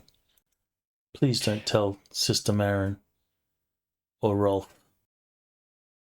I do not want to get in trouble. Oh, I fully intend to sell it myself. Although, I suppose I owe you a finder's fee if I do. She shakes her head. No. But seriously, so if it ended up on the ground during that fight, or after the fight, then it either came from one of your people, or it came from one of theirs. Now, none of your people that are currently surviving have said anything about it, which they could be lying. It could be one that fell, which there are a limited number of those to choose from. And given whoever had it and dropped it was likely a part of this family, the veterans. Yes, since it is Kind a of makes you signet wonder why those people would be involved in attacking the Pale Flame. I suppose asking you why someone from the veteran family would be attacking the Pale Flame would be kind of a waste of time. She says, I didn't learn. No, start again. I didn't learn of the veteran name until, where was it? Stillwater. Well, that is an interesting tale. And I will surely keep your secret as long as you train hard. With that, she'll sort of pause and think a bit, and then sort of take up a stance again. There you go. And then he throws a rock at her. All right, so you'll continue to train, and the night will pass. Ari, you do the perimeter. Everything seems good. Gareth, you go through your ritual. Yep, And I guess, Gareth, you feel a little bit different. I do. Yep. Then, I'm always different because I've been chosen by the gods. So humble. It is tough being this humble, yes. Just chosen by the one. But you feel a little more energized and powerful. It's that weird dream. I gotta Humphrey figure it out. asks Henwick if he has any favorite songs or tunes. He will say yes. Do you know this one? And he will rattle off a name. It's called Freebird. Stairway to Heaven. Oh, I think I do. You do indeed know Freebird. Well, Go and play. Let's see how well I remember it. He says it starts like this, and he starts sort of tapping his leg in a rhythm, and then he sort of hums the beginning. Yes. I know the one. I made my roll by 4. You will play it, and your song will carry and captivate all those around that hear it. Are you using some of your bardic bardic power? Well, now. Do you daze everyone? I don't charm want to everyone? daze, no. However, I think in this case, although I think we're winning Henwick over more and more, mostly because of my Torchier. But I think we'll try a musical influence, of course. I'm not so good at that, though. Hang on a second. Here it is. Enthrallment. Well, I'm not so good at that either. No, I'm just going to enjoy playing the music. Let it speak for itself. Okay. Is anyone doing anything this night? Perhaps you want to look at that things to do at camp that Giga put in the forum. If any of that is relevant to you at this point. Did I do that? I think you put it in the forum. I did the things to do in town. Thought you did a things to do in camp. I don't think so. Be a good Although idea. We probably should. I'm sure you did, or maybe it was in Discord. It was along with the was that traveling the blog post? video. Could be. Yeah, that was just a general travel thing, but that did include some camp stuff. Maybe that's where I'm remembering it. No, I did. So, I did want to do a what to do in camp thing at some point. Yeah, maybe it was mentioned. Yeah, I don't have anything specific for Gareth. He's clearly got to do some work on his armor because walk through the rain and all that. Actually, Did you have shield damage to repair? No, I repaired that already. did Gareth actually have armory small arms? Yes. Well, melee weapons. Yeah, because so that the bill is cheap, and thought maybe he might at some point have picked it up and recognized the fact that it was kind of cheaply done and might want to tighten it up. Okay, yeah. How would you end up doing that? I don't know if that would have any actual effects, but just maintaining it. Yeah, I'm gonna have to I'll make a note to actually look into that for the future because that's kind of a really good idea. And as I'm saying that, realizing I, at the very least, need to be able to maintain a sword. Well, you're welcome to make rolls on those if you want, so you can put points into it. Well, at least for me, I've already got I can do that, but I am making a note to look into using armory to improve the quality. Okay. Too many notes. Okay, the night will pass. You maintain your watches and arise in the morning, go through your usual routine. Humphrey will morning devotions. put on. Oh, So Ari will have some nightmares. Yep. So I that gain 1 means point you of- feel free to adjust your fatigue. Of course, you would recover all the other fatigue. Mhm. And you will start out the next day. And our How far mutant we got? assault 300. assault merchants heading towards Stillwater. He's heading towards Stillwater, yes. We remind him that when he gets to Stillwater, he should say he met the champion on the road. Well, if you make that mention, he will sort of, raise an eyebrow and think about it a little bit, and he'll say, "What? One of you beat that Melaharo?" I did. See, I even have this fish statue. Points to the one posted on the cart. You will get a nod of like, "That's impressive." Or I bet you can do it. no, I've tried, but Mela has wrestled me to the ground faster than I care to admit.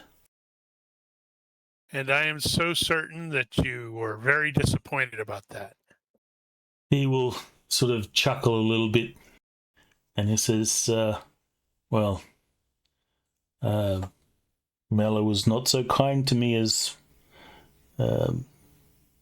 others, but you can see that he's quite impressed." He says, "I will tell them that I met you.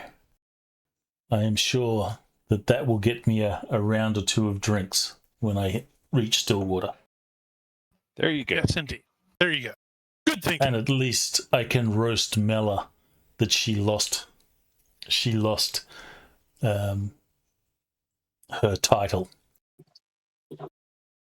But in the morning, Not a virtue, as far as we know. in the morning, you will pack camp, and Henwick will, heave this massive backpack laden with stuff onto his back, and with his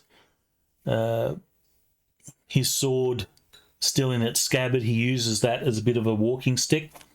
He will start east towards Stillwater. You guys will start to head to the west. Let's see what the weather is like for you today. Here comes the crap.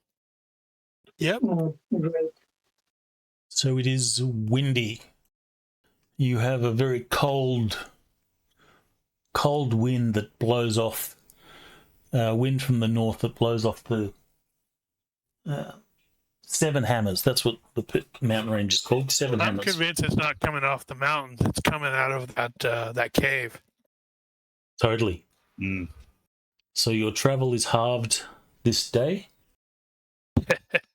That's some I only serious put way. it at the halfway point to that turn because I was going to calculate it the other half. Now I don't have to. And it is also at this time, along the road, you will see across, because this is open grasslands, you can see a long way.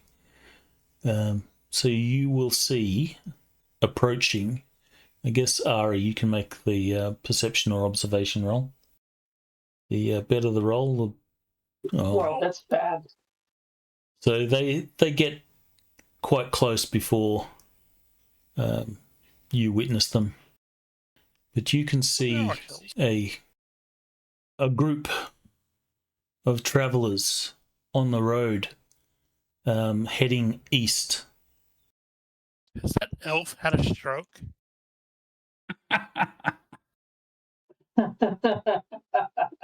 She obviously has had a rough life. Well, they look friendly. Someone turned yes, her into a newt once. What the heck is up with that dude? They look friendly, and they look happy, and they look like they're eager to engage in good conversation. Yeah. Are they displaying any sort of heraldry to indicate what kind of mercenary group they might have been part of or are a part of? They do not. As far as you can tell, you can't see that they're like a mercenary group. I suppose we've established there But is they an are. insignia for the free swords. There is indeed an insignia for the free swords. Off the top of my head, I don't recall what that symbol It's is. probably going to involve some swords. Probably. There are three of I them wanna because say- it's the free swords. I want to say it's crossed swords, but I can't say that. It'll be in the wiki. In any case, they will approach, and they get quite close before Ari sort of notices them. Perhaps they sort of crest a hill, and you're almost on top of them when they arrive. Numbers? Sorry, guys. Saki Ranger. You were distracted. They- The wind was in your face. They number 7. There is 2 dwarves and an elf amongst them, Who has had a stroke? who may be a hollowman. Well, doppelganger some of the, No. hasn't some of quite the got it humans right aren't yet. doing much better. So they will approach. They don't appear to be threatening at this point, but group of armed people is still Greetings, something neighbors. to be cautious of. Gareth, can you give me a reaction roll? Add whatever modifiers you deem appropriate. Yeah, I don't see any that would work because they don't know who the hell I am. Whoa, look at that. Whoops, not 15, 16. I don't think that changes. So the this guy here, who obviously appears to be their leader, he will say hello. He will look back to his group. If anyone has body language, you're welcome to make a roll to try and get a read on these people. Does Nope. he talk to something? Kevin does not have body language, but he is definitely going to try to get a read on these guys. All right, so Oh wow, 16 actually is better because I had a -1 because I thought we were going to do the hiking. So I got a 16, which is very good, not good. okay, so Danjo, the read that you get from these people has you a little bit cautious. If they are mercenaries, you have definitely heard stories that mercenaries often become bandits and thieves when not under the employ, and you kind of get that read off these guys. However, they appear to be quite friendly towards Gareth. To be fair, we have no reason to know they're mercenaries, except that there's a label. Well, Just They're, looking at them, they're they're like at least fighters. an adventuring band. I want to see the character sheet for the elf, who has had a stroke. They certainly are fighters of some sort, or combatants, and have that rough look about them. So, the guy says, "How are your travels?" Odd. Ran into some hollow men a while back. A salt merchant last night, and we had to wrestle for a fish statue in Stillwater. Judging from the state of their attire and equipment, they look like they've been doing well. Yeah, ish. They certainly look like they've had 3 meals. They seem fit and healthy. They look like Not- they need to listen to some flute music. but Oh, not God. dripping in cash. If there's flute music playing from you, it'd want to be a really good roll. Otherwise, I'll put them on the combat tracker.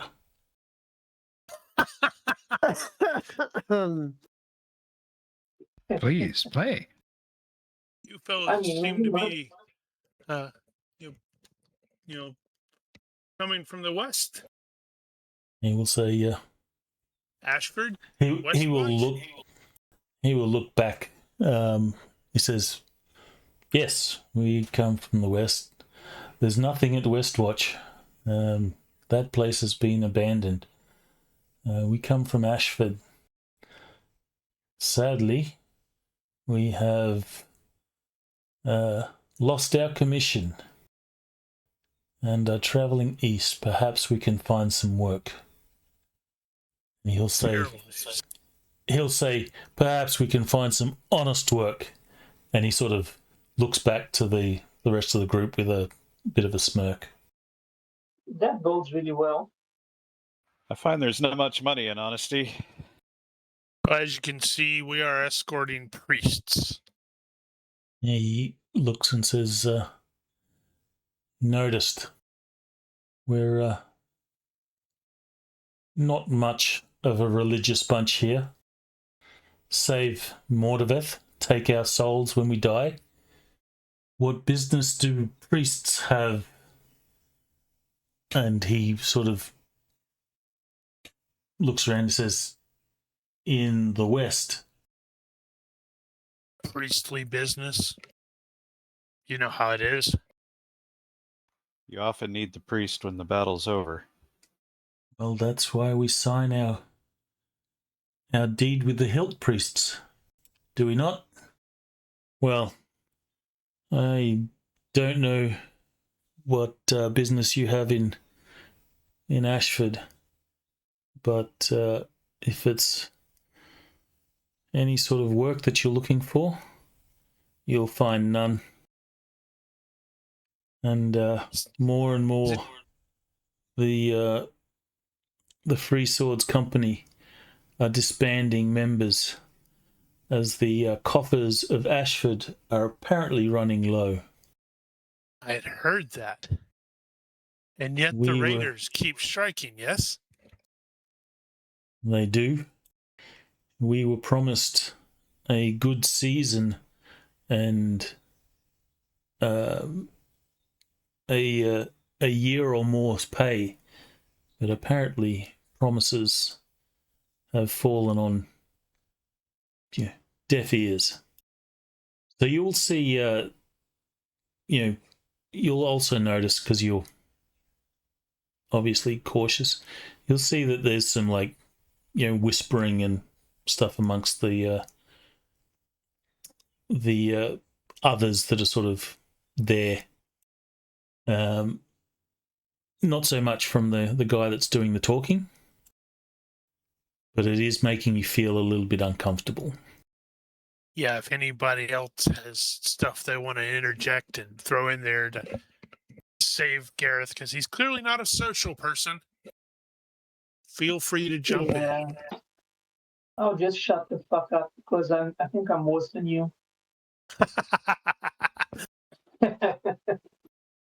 With the Actually, Petra, oh, carry on. Petra has sort of moved to the back. Rolf has stepped forward and he's sort of ahead of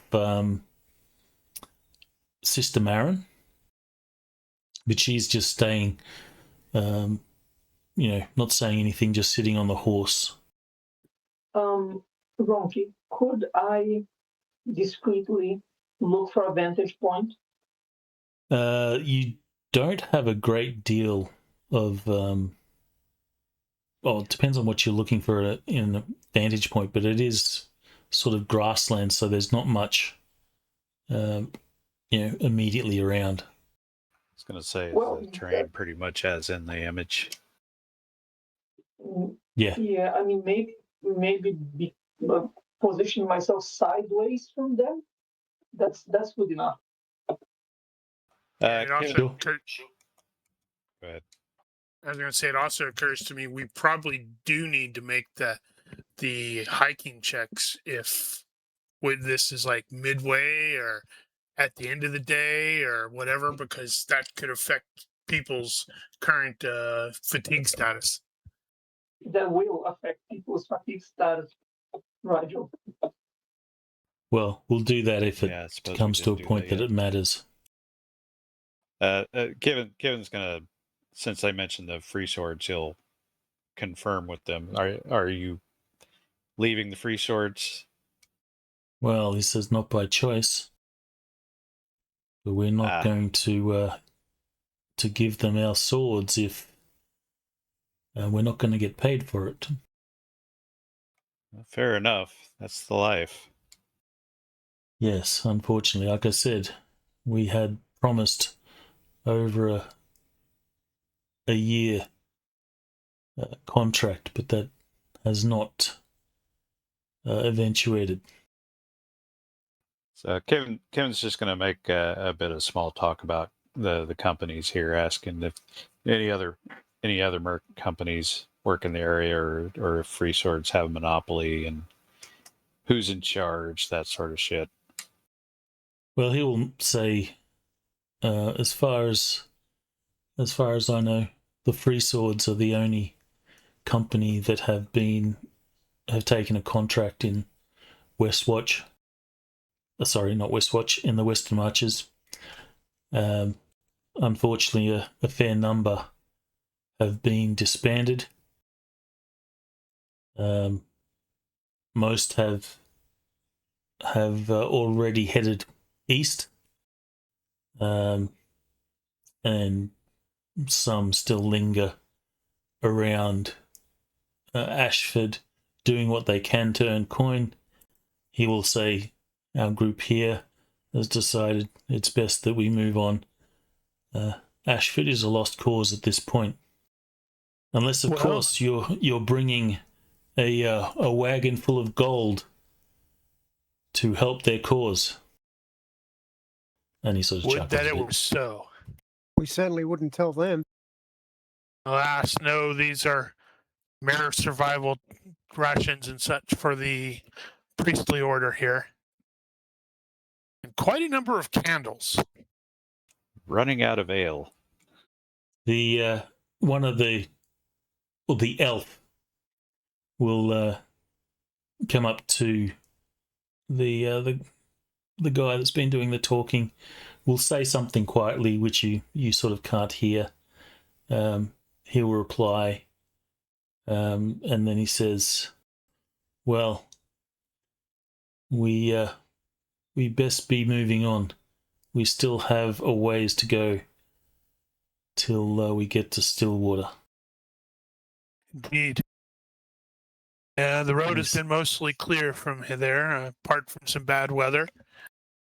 As I stated, we did encounter some Hullowmen, but that was from before Stillwater, from King's Wrist. But otherwise, we have not seen anyone. Well, I guess that is good. Indeed. So, safe travels, friend. Safe travels. He says, "May Thren smile upon you. And Agalia watch over you." Who? You'll see that he'll sort of raise his eyebrow, but he doesn't say anything of it. Oh man, I need to figure out what the cross equivalent is. Making the sign of the cross. So they sort of part on the road. Half of them go to one side, half go to the other side to make way for you to sort of pass through. And they will watch you as you go, and you just have this uncomfortable feeling as you sort of go through them. And then after you're past, you'll see that some of them will sort of look back to you guys. They give you a sort of glance back as you're sort of heading away. What was... I guess everyone can make a perception or observation roll. I'm telling you what happened is that Plus- guy looked into Gareth's eyes and realized Gareth is crazy and went, "Oh no." Ooh, by 6. All right, so I'm giving you a +2 on this. So By everyone 7. with the 8. exception of Kevin No. and Humphrey, failed by 3. you'd have noticed that as you sort of go past, these guys are sort of paying a lot of attention to your cart. They are sort of looking it over, and You can just visually see the disappointment when they see what's in it. but they're looking at the cart clearly, checking it out for what could be good or useful there.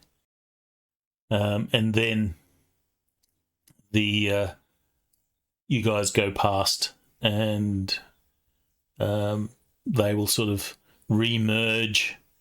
They'll sort of hover around a bit, talking amongst themselves, and then they'll start walking again. That guy has crazy eyes. Don't mess with him. Sanjay claps his hands together twice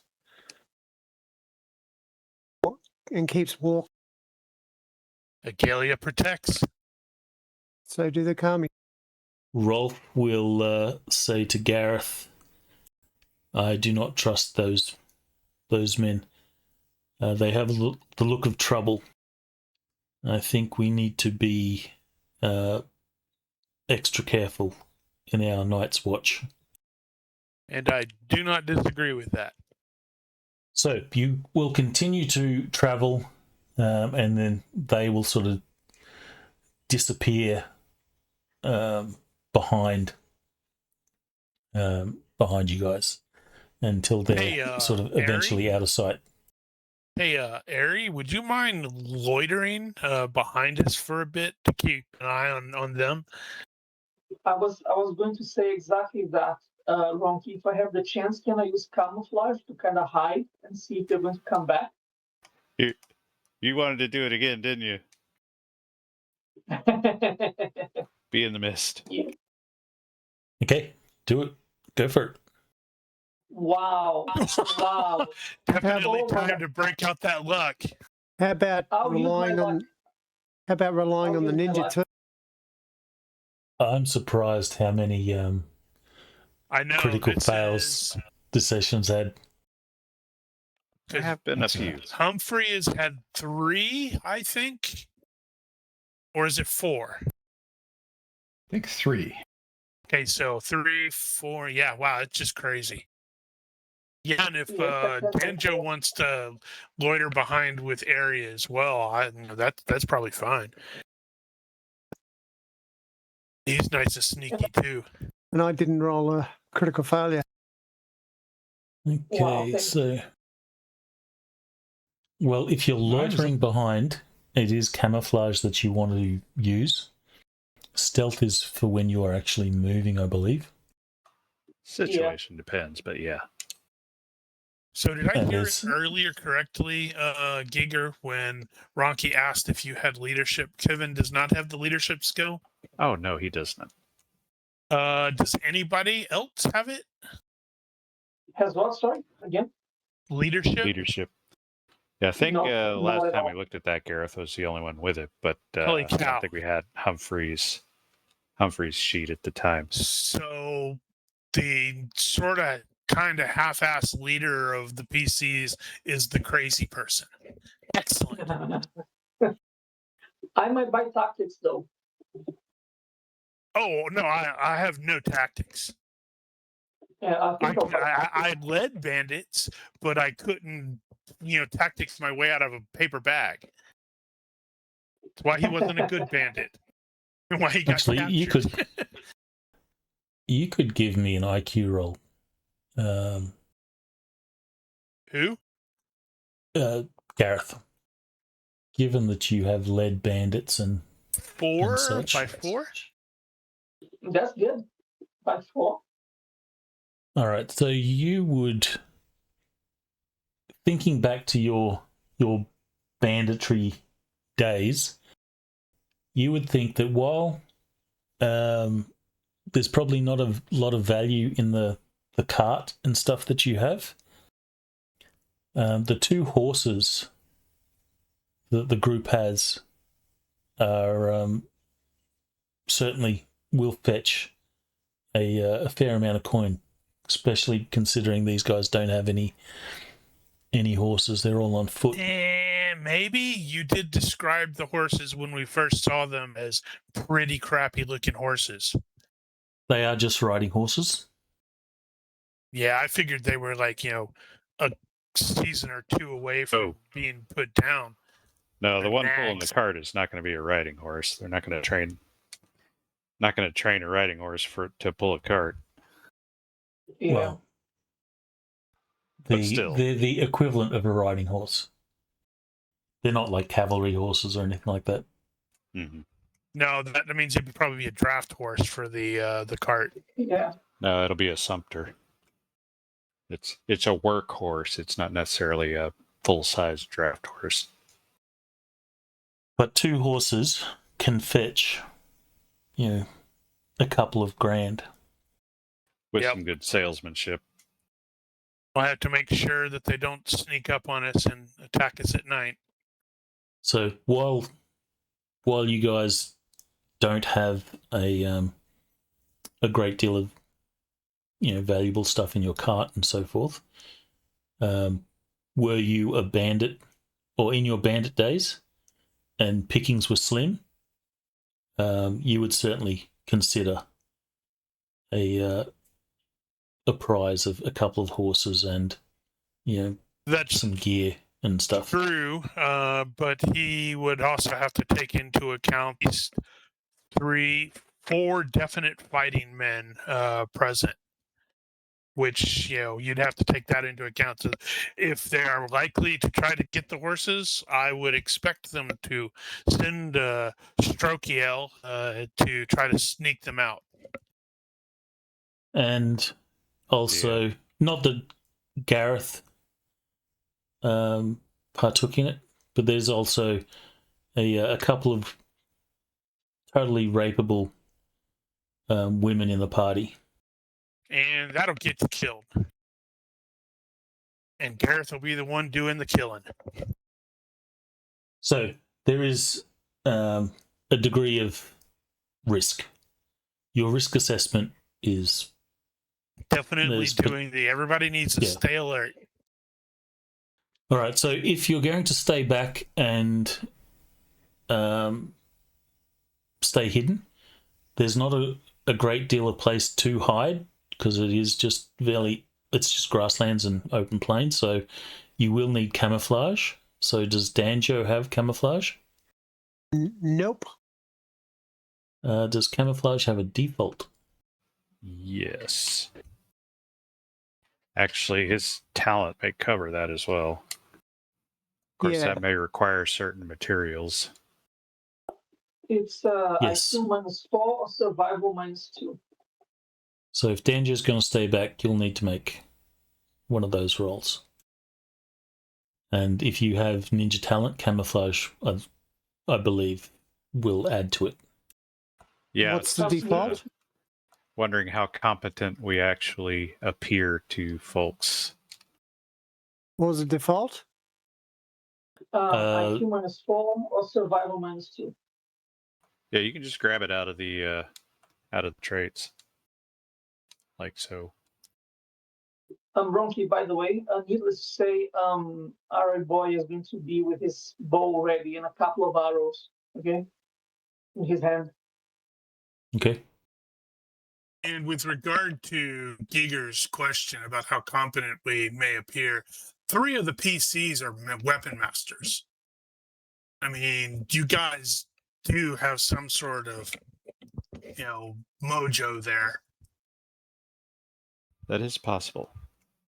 Well, they wouldn't know that you're weapon masters, but you certainly look like fighter types. Depends on how observant they are, I suppose. All right, so succeed.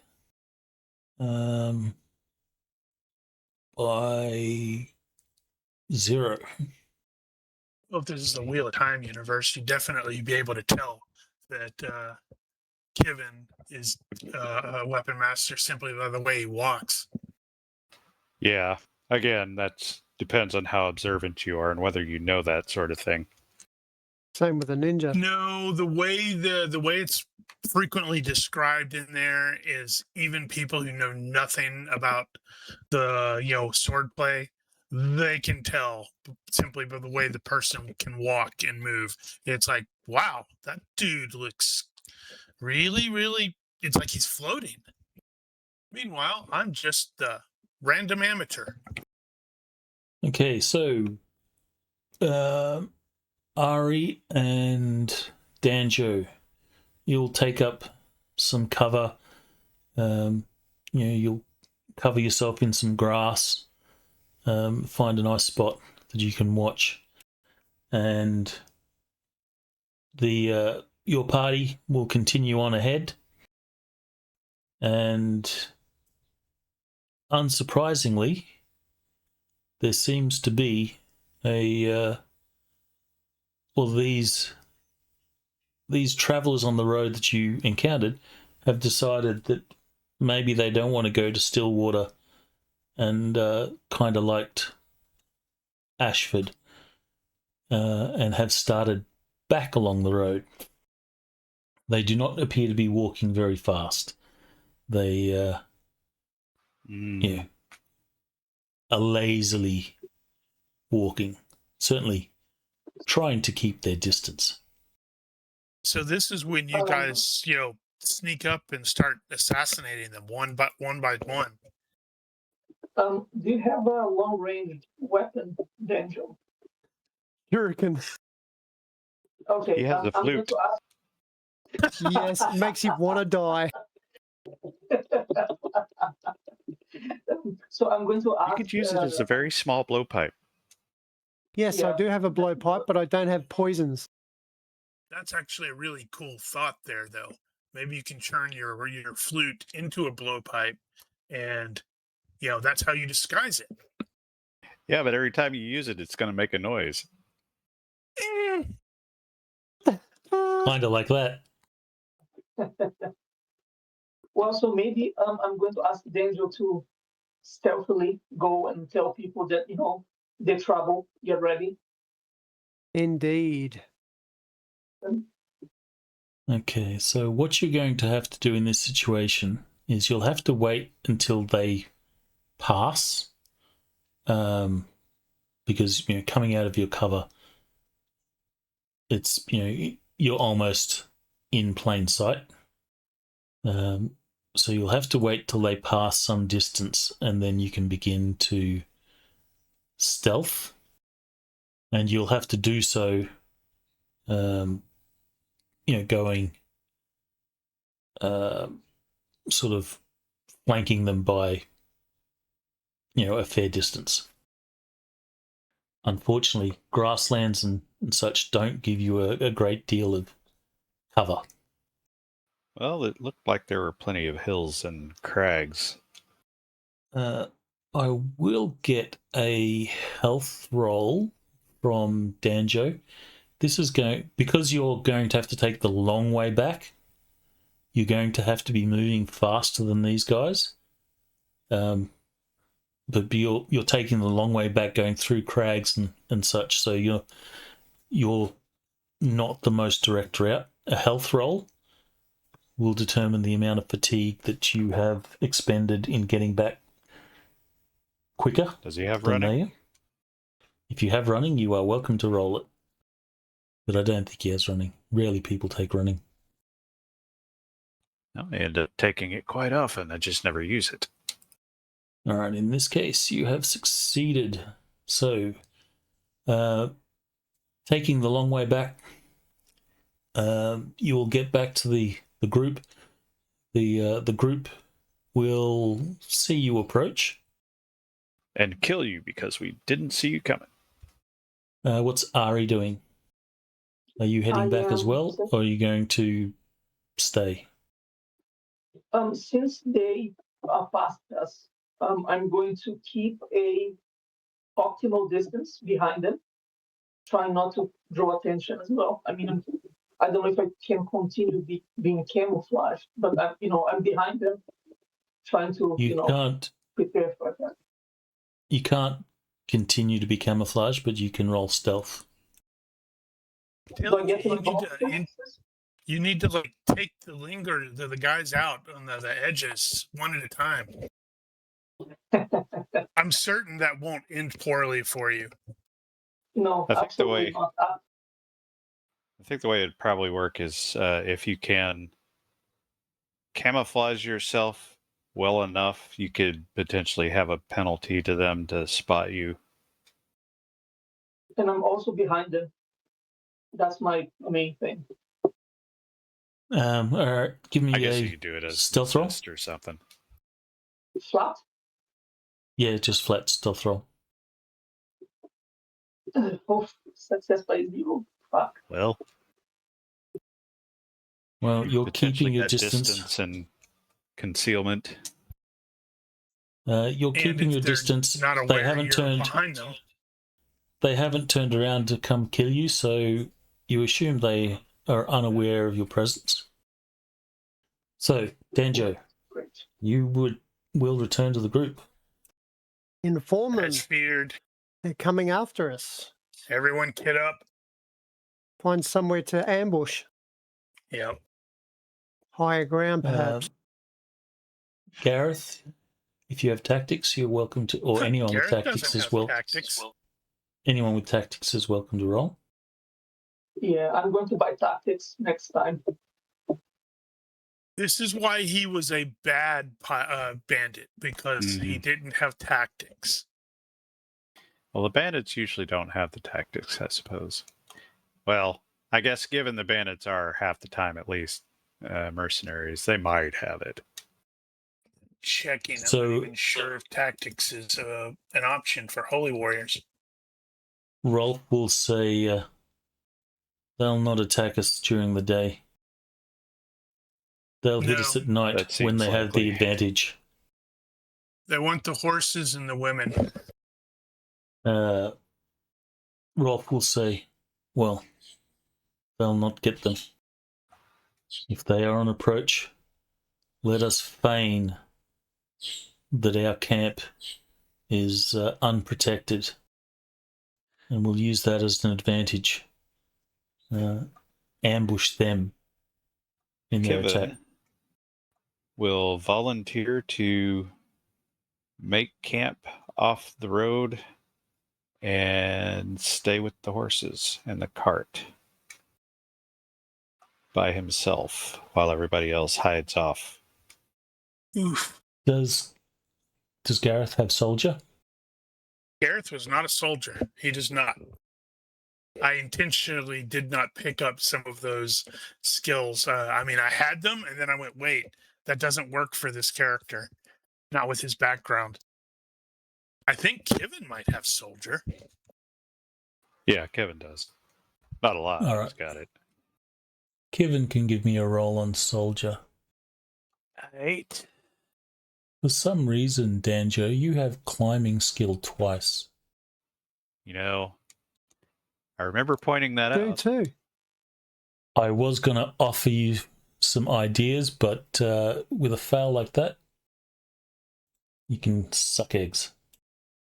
Fine. Yeah. No, Kevin's all in on being the bait. So you should roll the Rolf. That's true. He might actually have tactics. Rolf will say, since we expect an attack at night, we shall maintain our watches as per normal. There is a trick that I learnt in my days crusading.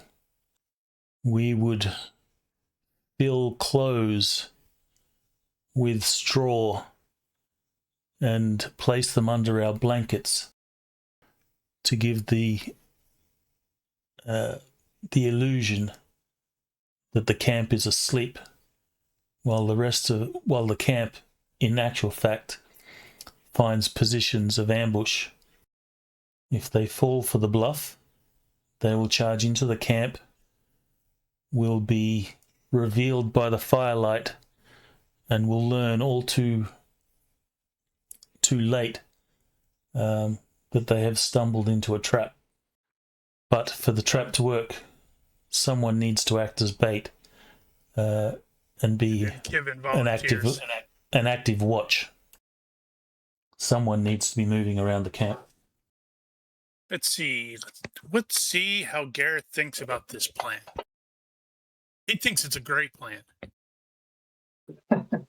Well, it could have been worse. Well, it was kind of amusing because, when I saw it on mine, the 5 was actually cocked, so it legitimately looked like it was going to be a roll of 5, and I was going to be like, "No way!" But no way, because there's a 5 instead. So, Time to set up the camp, ambush camp, and hey, cool! I have that signal whistle in case I need to use it. I've got an updated version here of Danjo, and it hasn't got 2 climbings. So it looks like you might have used the wrong file to put it in fantasy. Bad Ronnke. well, just update the Fantasy Rounds one. Delete one of the files and one of the climbings, and set the proper skill level. Okay. So, because camps are camps, Are you going to use the same camp image? Because Absolutely. I had actually thought about using that particular image for a what to do in camp sort of image. drag you all back on. How nice of it to go in a nice square like that. Well, I guess you can change this in the formation part of the party sheet. Is that right? the problem with the formation thing in the party sheet is the party sheet doesn't allow you to add the NPCs to it. I see. All right, so Otherwise, it would be more useful. there is your camp. Situate yourselves how you want to do this. It all depends on where the baddies are coming from. Yeah. Well, let's see. I think in this They'll case, be coming from that way. yeah. I guess I'm outside the map as well then. So Kevin is going to be up against the tree here. Kind of like the last time. Not near the cart? Well, I mean, he's not that far away from the cart. Assuming the cart is actually where it is on the map. That's where the cart is.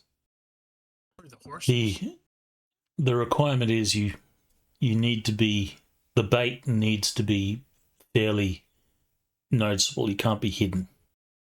Right. Well, I'm assuming here that the tree is not, there is some clearance there, so he's not out of sight. He's not attempting to hide here. All right, He's so just leaning and up you're against the in a tree little bit of light. Yeah. And he'll be moving around and everything. Probably drinking a bit. Should probably move the cart so that it's actually near the light, so they have to pass through, and their eyes will be stuffed. Unfortunately, the cart is not a mobile object. Well, the plan is for them to come into you're going to be in the dark. They'll come into the light, looking to go into the tents and do some murdering, and find that it's just straw clothes, straw dummies. And of course, Ari will be coming up from behind.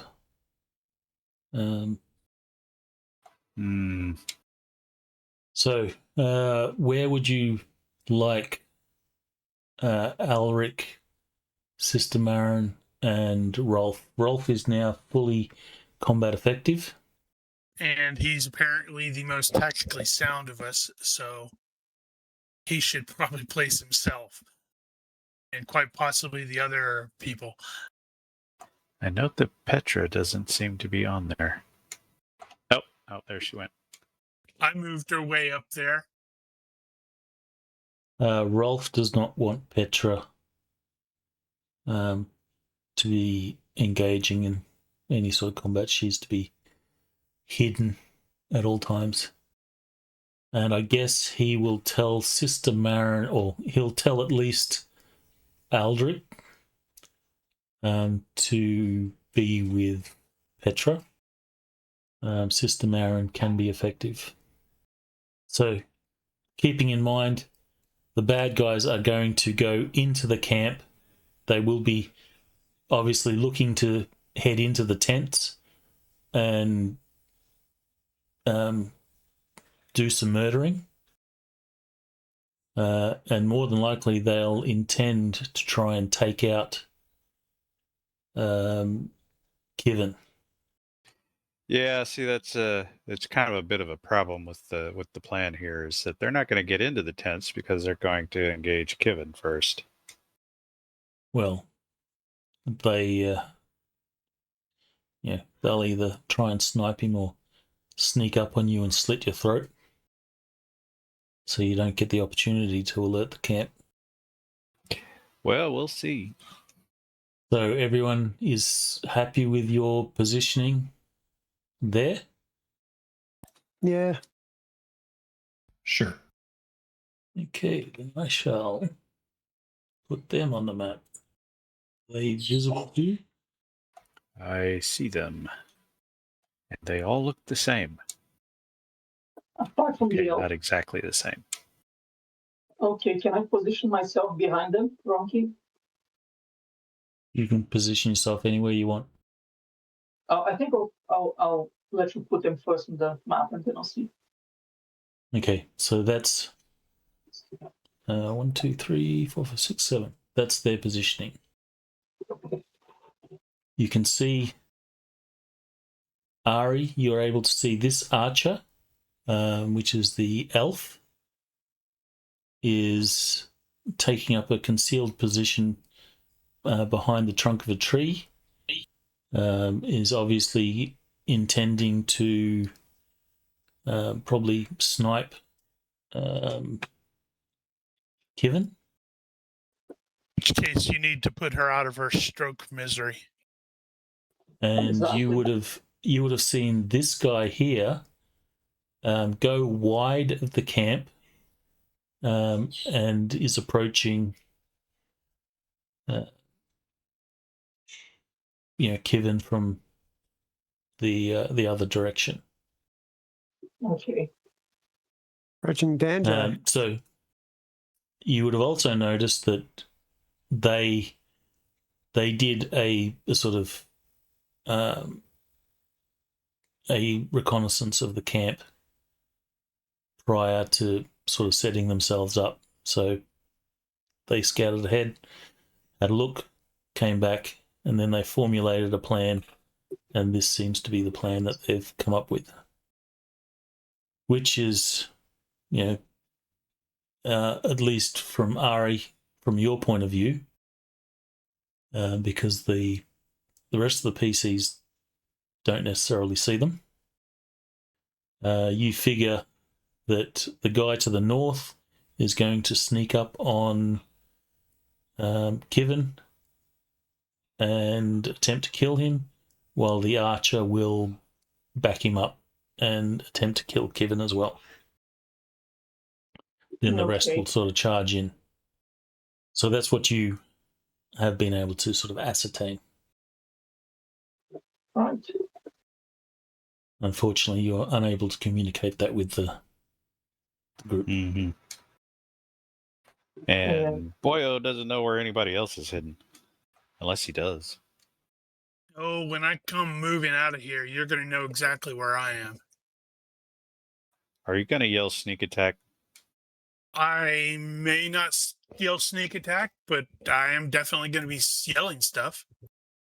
It's generally preferable to make the attack first and then yell. Since we are close to Yeah, time. I was wondering about that because I you know how think it's GURPS fights. I think it's best to hold off on this combat until next session. But we still have some time to do some planning or any stuff set up that you want to do, if there is any. Just to put it out there, I think what Kevin's probably going to do is he's got one empty jug at this point. He's going to put water in it, and he's going to be drinking out of that. Nice. Do you need to roll a self-control roll for your alcoholism? No, not here. I wouldn't think. After it's over, he'll make up for it. He'll be checking to see if they've got any. I'm assuming you're going to be in. Everyone's going to be in their full armor. Yep. It doesn't What make armor? sense otherwise. Denjo's armor is his mobility. Dodgeability. Looking at that. We Since I need to shall. move. I think he's not gonna. I think Gareth is not gonna be wearing the leggings because of the distance he needs to move. He is so And of course, the fire is going to be stoked nice and bright. Okay, well, unless there's anything else that you want to do, we will wrap it up here, and we'll begin with the next session with the combat. What about some extra flammable liquid poured onto the fire just as they get close? So they get a blast of light in their eyes, and we don't. You gonna go run it up there? No. But I was suggesting someone else could do it. Get rid of some I'm of the your one that's alcohol. gonna get shot in the face. That's okay. Gareth can lay on hands now. Yep, that's true. I want to see Gareth massaging Kivens' face. For 8 seconds. While praying to Agalia. My mind to your mind. Our thoughts are merging. Eesh. Holy cow, you really do need a drink. Those of you that are waiting in hiding, we're going to need camouflage rolls, but we will do that. Probably Danjo. Danjo, Sister Marin, and Humphrey are probably going to need those rolls. Now, that is one that could be done as a group. Unfortunately, I think the guy with the better camouflage skill is the one that's not in the group right now. Well, if there is anyone else with camouflage that's left back, can certainly do that as a group roll, at least for your initial position. No, you can't. You have to have used it to be able to buy it, unless your character. I defaulted it. Yeah, if it's on his. Oh, okay. If it's on his template. Well, then that was the rule. Yes, I guess you can. I want camouflage and play flute. How come I don't think camouflage musical and instrument is on your list, though. Camouflage and not stealth for hiding? I think that's how it works. Stealth is when you're trying to move around unnoticed. Camouflage is when you're sitting in position. So the way I've heard it said is that camouflage is for when the stealth fails. Yeah, because looking at the skill, it says it's the ability to hide and to move silently. So a successful roll lets you conceal yourself anywhere. Okay, well then you can probably use stealth. I'm happy to go with either.